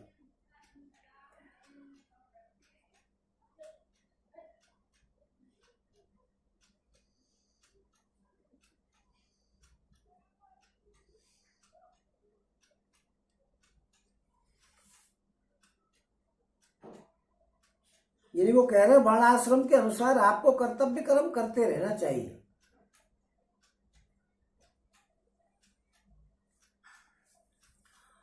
ओम यद्यचारति श्रेष्ठ, ओम यद्यचारति श्रेष्ठ तत्तदेवेतरो जनः, ओम स यत्प्रमाणं कुरुते लोकस्तदनुवर्तते। श्रेष्ठ पुरुष जो जो आचरण करता है अन्य पुरुष भी वैसा ही आचरण करते हैं, और जो वो कुछ प्रमाण कर देता है समस्त मनुष्य समुदाय उसी के अनुसार बरतने लग जाता है।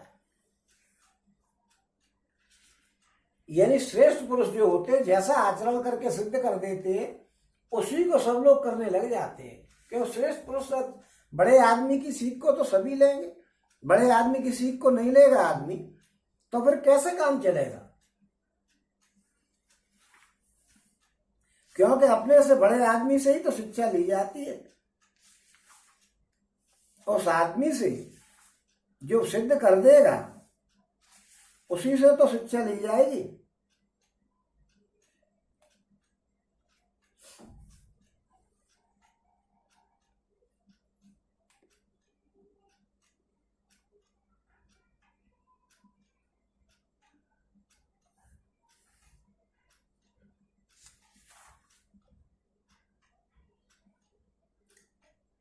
जो वो कुछ प्रमाण कर देता है, लोगों के अंतःकरण में विश्वास करा देता है वो कि इस काम को करने से ऐसा हो जाएगा, तो उसी का अनुसरण लोग करते हैं।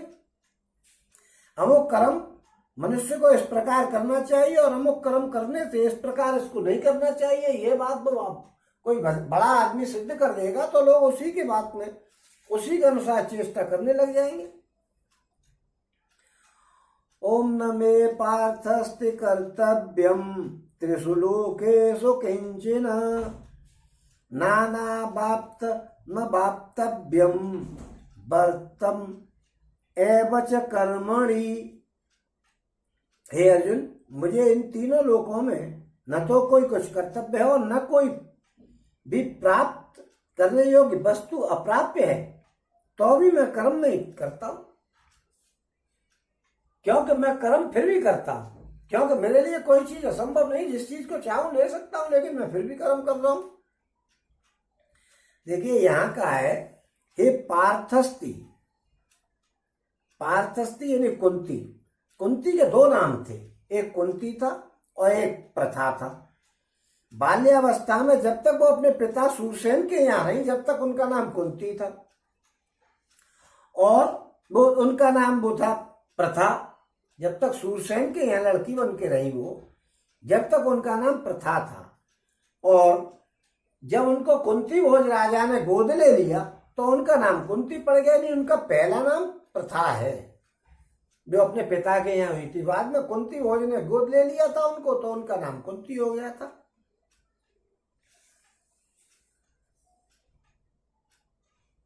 माता के नामों को संबोधित करके ही अर्जुन को कभी कुंती पुत्र और कभी जो है पार्थ कहा जाता है।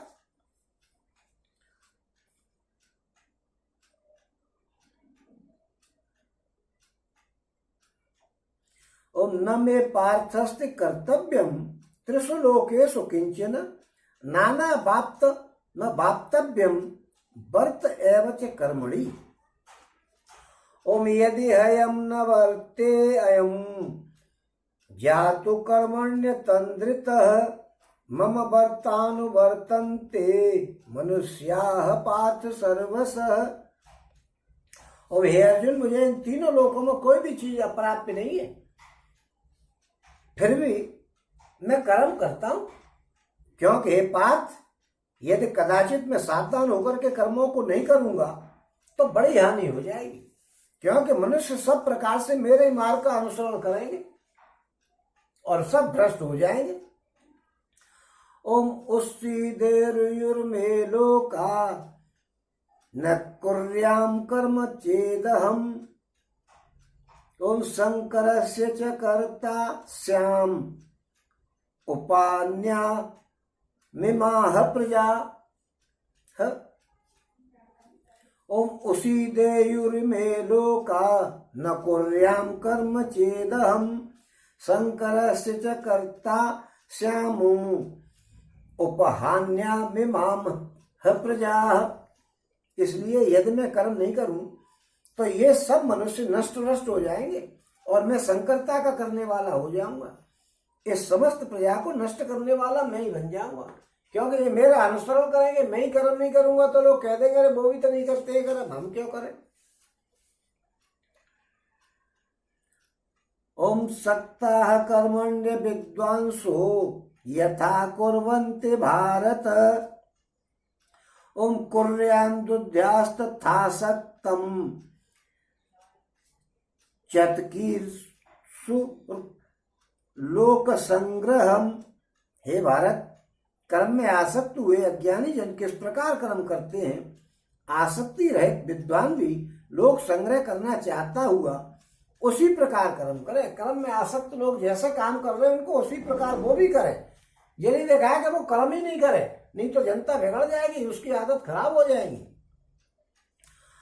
ओम न बुद्धि भेदम जनदेय अज्ञानाम कर्म संगिनाम ओम जोशयेत सर्वकर्माणि विद्वान युक्त है समाचरण। ओम परमात्मा के स्वरूप में अटल स्थित हुए ज्ञानी पुरुष को चाहिए कि वो शास्त्र वेद कर्मों में आसक्ति वाले अज्ञानियों की बुद्धि में भ्रम अर्थात कर्मों में अश्रद्धा उत्पन्न नहीं करे। वो किसी प्रकार कर्म करने लग गया, कोई वो किसी प्रकार कर रहे तो वो कर्म करेंगे और नहीं, इसलिए उनकी बुद्धि में भ्रम पैदा नहीं करे, किंतु स्वयं शास्त्र वेद समस्त कर्मों को भली बात करता हुआ वैसे ही करवावे। जो शास्त्रों में उनके लिए कर्म कराए वो खुद भी करे, औरों से भी कराए। वो खुद नहीं करेगा तो कोई भी नहीं करेगा, वो तो कर ही नहीं रहा, हम क्यों करें। अब 2 श्लोकों में कर्मासक्त समुदाय की अपेक्षा सांख्य योगी की विलक्षणता का प्रतिपादन कर रहे हैं। तो वो कह रहे हैं ओम प्रकृते क्रियामाणानि गुणे कर्माणि सर्वशः अहंकार विमूढ़ात्मा कर्ता हमिति मन्यते। वास्तव में संपूर्ण कर्म सब प्रकार से प्रकृति के द्वारा किए जाते हैं, प्रकृति के द्वारा किए जाते हैं। तो भी जिसका अंतःकरण अहंकार से मोहित हो रहा है, ऐसा अज्ञानी मैं करता हूं ऐसा मानता है।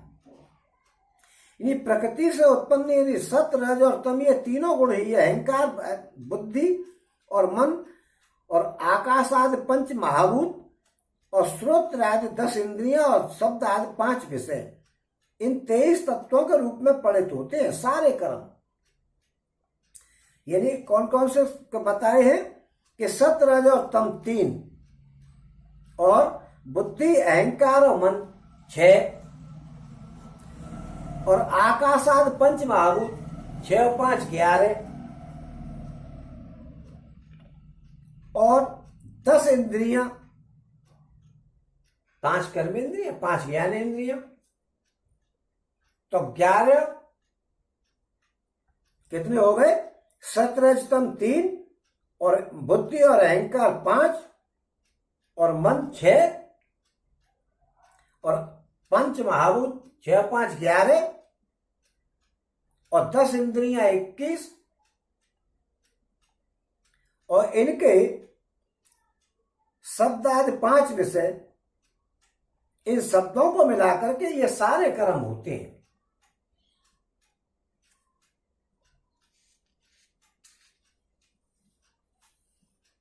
इन्हीं जो सत्रज और तम है, ये तीनों गुण ही बुद्धि और अहंकार और आकाश आदि 5 महाभूत श्रोति 10 इंद्रियों और 5 विषय, इन 23 तत्वों के रूप में परिणत होते हैं। ये सत्रज और तम तो अलग से, ये 3 में नहीं गिने जाएंगे, मैं गलत गिन रहा था। इन्हीं सत्रज और तम ये तीनों गुण ही बुद्धि अहंकार मन और 5 महाभूत और इंद्रियों और शब्द आदि उनके विषय जो होते हैं 5, उनमें परिणत होते हैं। यही सत्रज और तम ही सब कुछ कराते हैं। यानी वास्तव में संपूर्ण कर्म सब प्रकार से प्रकृति के गुणों द्वारा ही किए जाते हैं। तो अभी आदमी ये समझता है कि मैं कर रहा हूं। सत्य रज और तम इन तीनों गुणों के चक्कर में आकर के ही सारे काम किए जाते हैं। यही बुद्धि और अहंकार और मन को प्रभावित करते हैं और यही आपकी इंद्रियों को प्रभावित करते हैं, और आप समझ रहे हो कि हम कर रहे हैं। ओम तत्त्ववित्तु महाबाहो गुर्मकण गुण कर्म विभागयोः ओम गुणागुणेषु वर्तन्त इति मत्वा न सज्जते। परंतु हे महाबाहो, गुण विभाग और कर्म विभाग के तत्व को जानने वाला ज्ञानी योगी संपूर्ण गुण ही गुणों में बरत रहे हैं ऐसा समझ करके उनमें आसक्त नहीं होता है। ज्ञानी योगी गुण ही गुणों में बरत रहे हैं, इसका मतलब गुण ही गुण करवा रहे हैं। जो सतरजतम तीनों यही करा रहे हैं सब कुछ, इसमें मैं कुछ नहीं कर रहा हूँ। ज्ञानी आदमी ये समझता है कि मैं कुछ नहीं कर रहा हूँ, गुण ही गुणों में बरत रही है। सब सतरजतम तीनों दिमाग और बुद्धि सब इंद्रियों वगैरह को प्रभावित कर रहे हैं और उसी के बदले में काम हो रहा है, इसमें मेरा कोई हस्तक्षेप नहीं है। अज्ञानी लोग ये समझते हैं कि मैं कर रहा हूँ, और ज्ञानी समझता है भैया मैं क्या कर रहा हूँ, ये तो गुण करा रहे। जैसे सतरजतम तीनों गुणों का प्रभाव है सबके ऊपर, वही काम हो रहे। अज्ञानी कहता है मैं कर रहा हूँ, ज्ञानी कहता है कि मैं कुछ नहीं कर रहा हूँ, ये तो गुण करा रहे।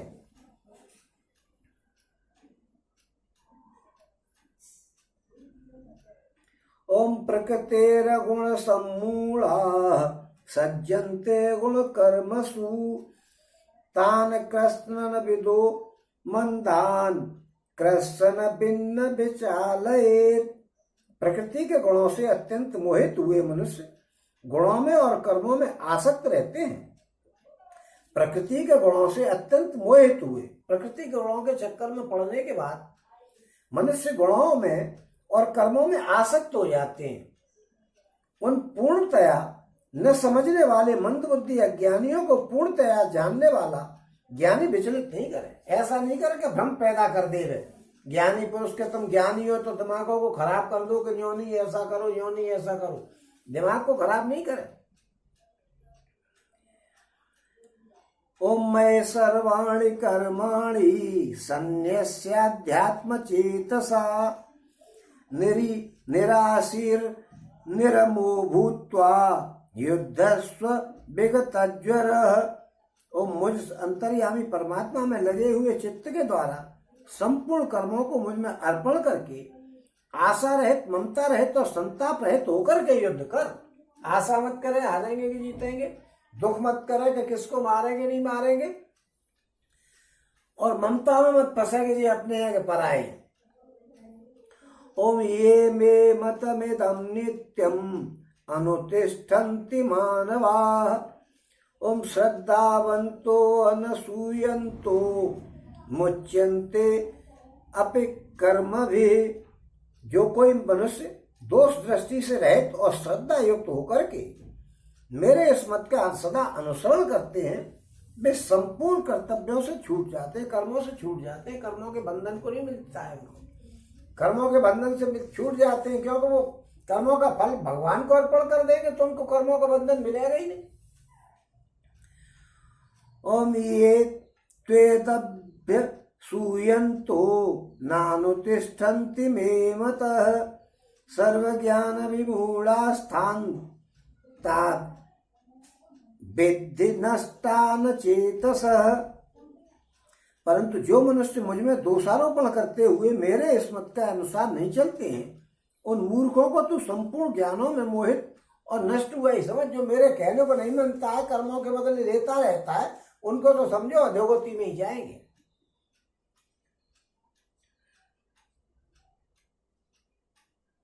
अब भगवान जी इसके बता रहे हैं कि संपूर्ण कर्मों को स्वरूप से त्याग दे तो क्या हानि होगी। इस पे कह रहे हैं ओम सदृशम चेष्टते स्वस्याः प्रकृते ज्ञानरबानपि ओम प्रकृतिम यान्ति भूतानि निग्रह किम करिष्यति। सभी प्राणी प्रकृति को प्राप्त होते हैं, अर्थात अपने स्वभाव के परवश हुए कर्म करते हैं। जो कर्म करे आए वो उनके परवश होकर के काम करते हैं। ज्ञानवान भी अपनी प्रकृति के अनुसार चेष्टा करता है, फिर इसमें किसी की हट क्या करेगी। यानी सभी प्राणी अपनी प्रकृति के अधीन होकर के प्रकृति के प्रभाव में पड़े हुए प्रकृति की ओर जा रहे हैं यानी राग द्वेष का त्याग करके उन कर्मों को परमात्मा की प्राप्ति में सहायक बना सकता है आदमी। अब प्रकृति क्या जन्म जन्मांतर के किए हुए कर्म संस्कारों को स्वभाव के रूप में प्रकट होते हैं, उसे स्वभाव को प्रकृति कहते हैं। जो जन्म जन्मांतर में हम कर्म कर आए हैं, उन कर्मों के भरोसे ही हम यहाँ काम कर रहे हैं। लेकिन मनुष्य को नए काम करने की भी छूट दी गई है। वैसे तो हम सब काम वही कर रहे हैं जो हम करे आए हैं, उसका बदला चुक रहे हैं कर्मों के, लेकिन नए काम भी आदमी कर सकता है, हम पहले बता चुके हैं।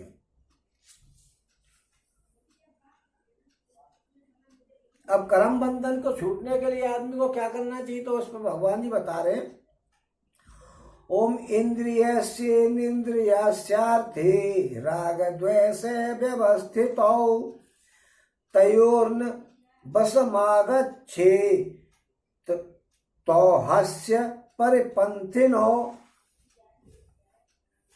ओम इंद्रिय के अर्थ में अर्थात प्रत्येक इंद्रिय के विषय में राग और द्वेष छिपे हुए रहते हैं।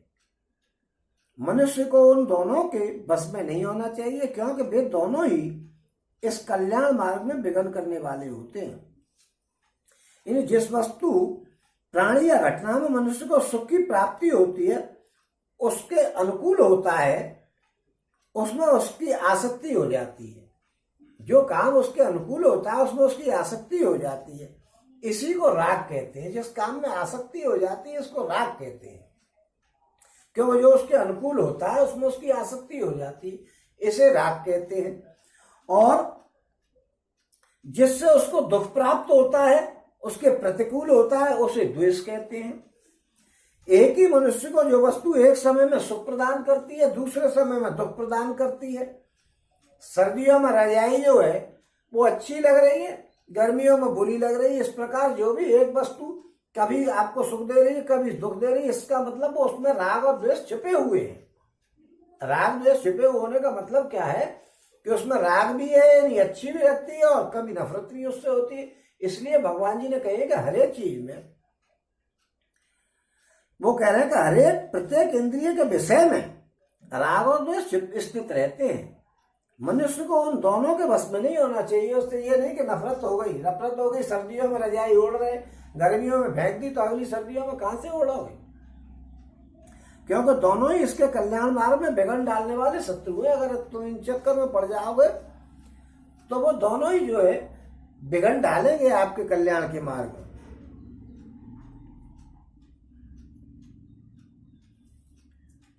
जब अर्जुन कह रहे हैं कि राग और द्वेष छूटने से सहज में ही समता मिल जाएगी, तो आप लड़ने के लिए क्यों कह रहे हैं? तो कह रहे हैं, ओम श्रेयान स्वधर्मो विगुण परधर्मा स्वनुष्ठितात् स्वधर्मे निधनम श्रेय परधर्मो भयावह।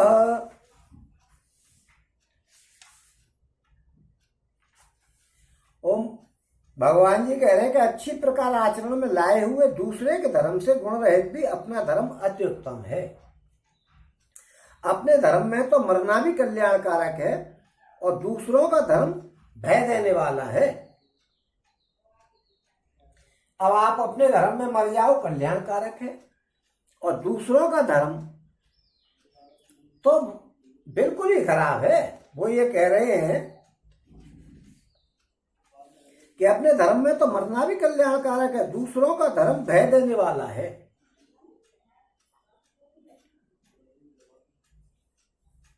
क्योंकि यह भी बात ध्यान में रखनी चाहिए कि वैश्य और क्षत्रिय आदि की अपेक्षा ब्राह्मण के विशेष धर्मों में अहिंसा आदि सद्गुणों की बहुलता है।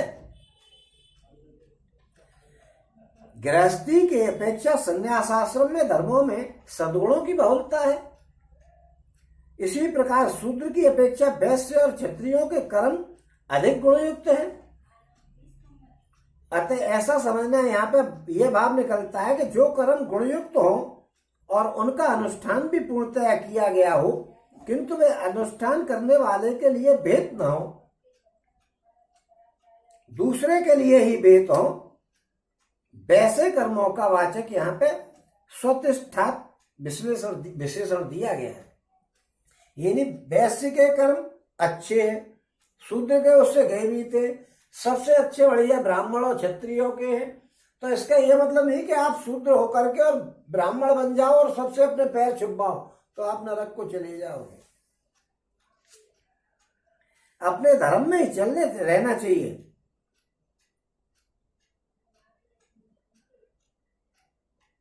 क्योंकि जो धर्म बताया है उसी को आपको करना चाहिए।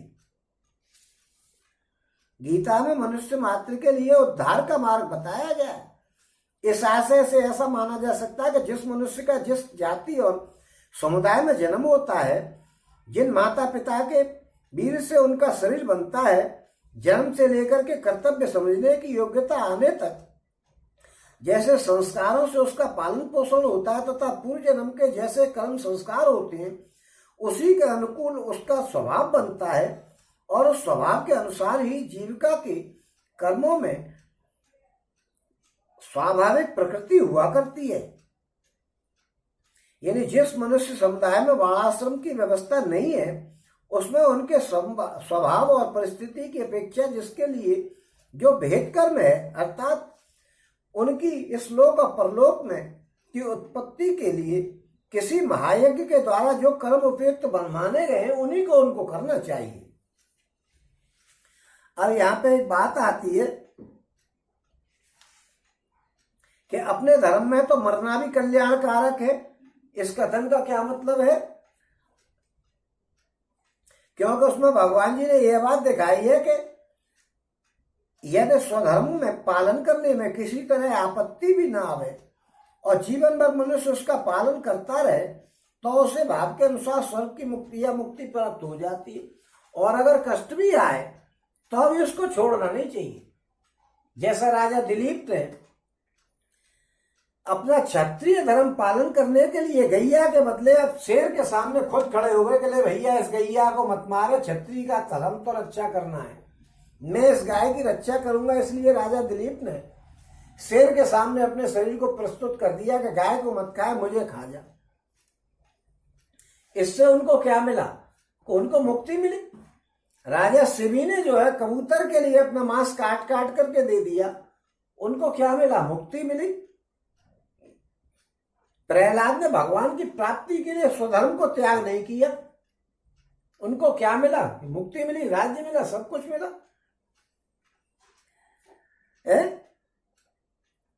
इसी प्रकार बहुत से उदाहरण मिलते और श्रुतियों में कहा गया है कि मनुष्य को भी किसी समय काम से, भय से, लोभ से या जीवन रक्षा के लिए भी अपने धर्म का त्याग नहीं करना चाहिए। यह श्रुतियों में कहा गया है और महाभारत में इसका उदाहरण मिलता है। महाभारत में भी ये बात बताई गई है कि मनुष्य को किसी भी समय काम से, भय से, लोभ से या जीवन रक्षा के लिए भी अपने धर्म का त्याग नहीं करना चाहिए। महाभारत के स्वर्गारोहण पर्व में ये बताया गया है।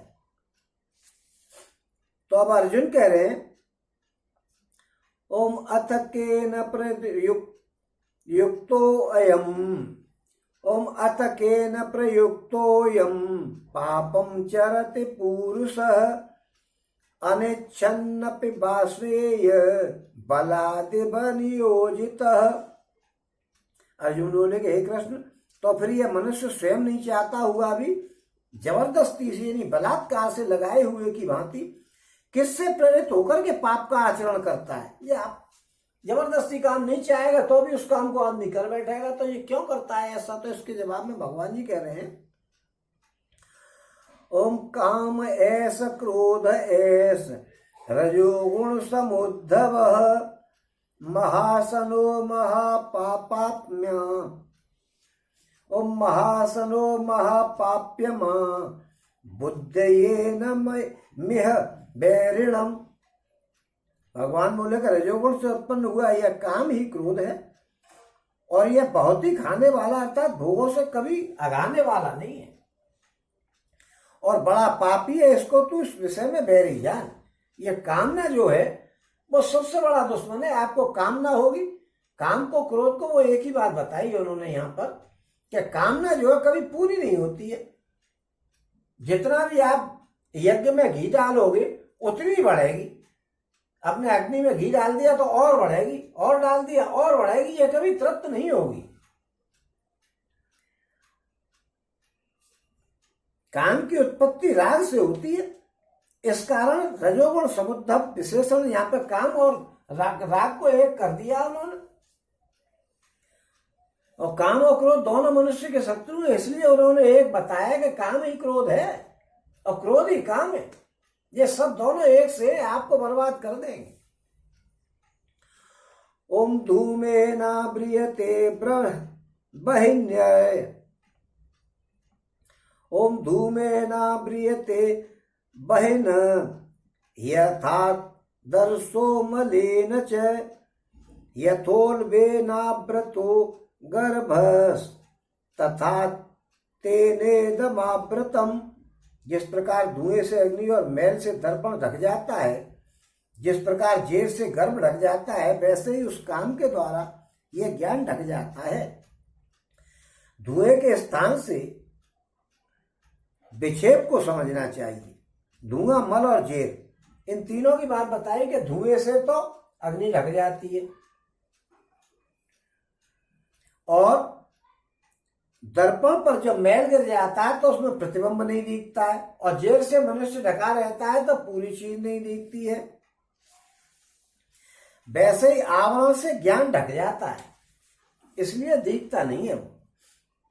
ओम आवर्तम ज्ञानमेतेन ज्ञानिनो नित्य भैरिणा काम रूपेण कौन्तेय दुष्पूरेणानलेन च।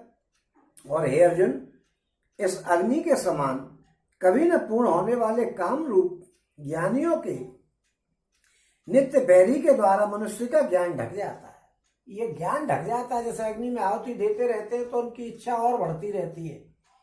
इससे ज्ञान जो है, मनुष्य का ज्ञान ढक जाता है। कामनाओं में फंसे रहने के कारण उसको कुछ सूझता नहीं है। ज्ञान का मतलब यहाँ पे परमात्मा के यथार्थ ज्ञान का वाचक है। ओम इंद्रियाणि मनोबुद्ध अस्याधिष्ठानमुच्यते एतैर्विमोह यस्येष ज्ञानमावृत्य देहिनम्।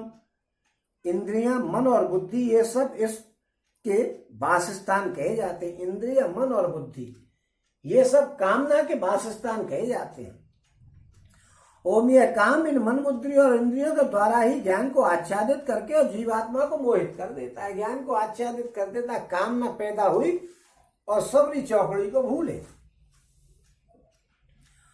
उन तस्मात्त्वमिन्द्रियाण्यान लो, उन तस्मात्त्वमिन्द्रियाण्यादो नियम्य भरतर्षभ पापमानं प्रजह्येनम्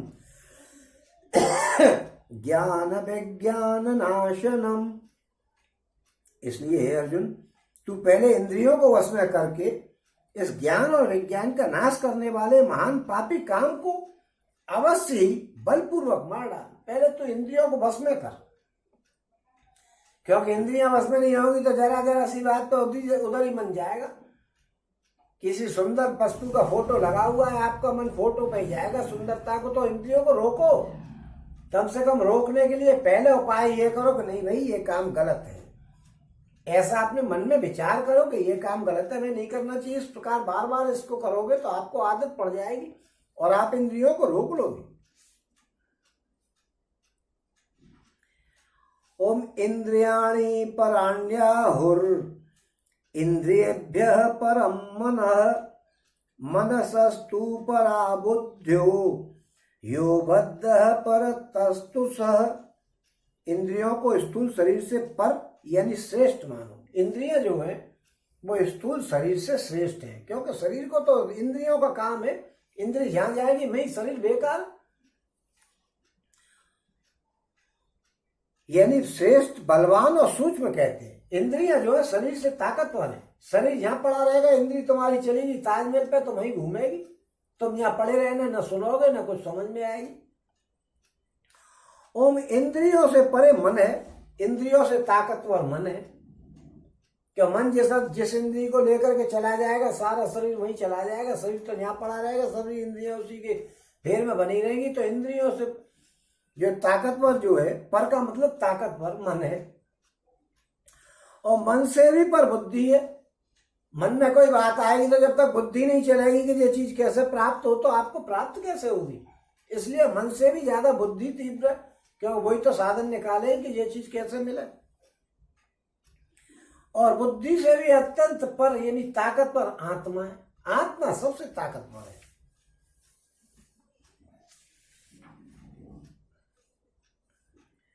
ओम, अब भगवान पूर्व श्लोक के वर्णानुसार आत्मा को सबसे समझा करके काम रूप बैरी को मारने के लिए आगे दे रहे कि आत्मा को ताकतवर समझ और काम को मार दे। ओम एवं बुद्धेः परम बुद्ध्वा संस्तभ्यात्मान मात्मना ओम जहि शत्रुम महाबाहु काम रूपम दुरासदम। ओम, इस प्रकार बुद्धि से पर अर्थात सूक्ष्म बलवान और अत्यंत श्रेष्ठ आत्मा को जान करके, बुद्धि से भी श्रेष्ठ आत्मा को जान करके और बुद्धि के द्वारा मन को वश में कर, और हे महाबाहो तू इस काम रूपी दुर्जय शत्रु को मार दे। काम रूपी जो कामना रूपी शत्रु है उसको तू मार दे, तभी काम चलेगा। ओम तत्सदिति श्रीमद् भगवद गीता सुपनिषत्सु ब्रह्म विद्यायाम योग शास्त्रे श्री कृष्ण अर्जुन संवादे कर्म योग नामो तृतीय अध्याय समाप्त। बोलो श्री कृष्ण भगवान की जय। बोलो श्री कृष्ण भगवान की जय। बोलो श्री कृष्ण भगवान की जय। बोलो श्री कृष्ण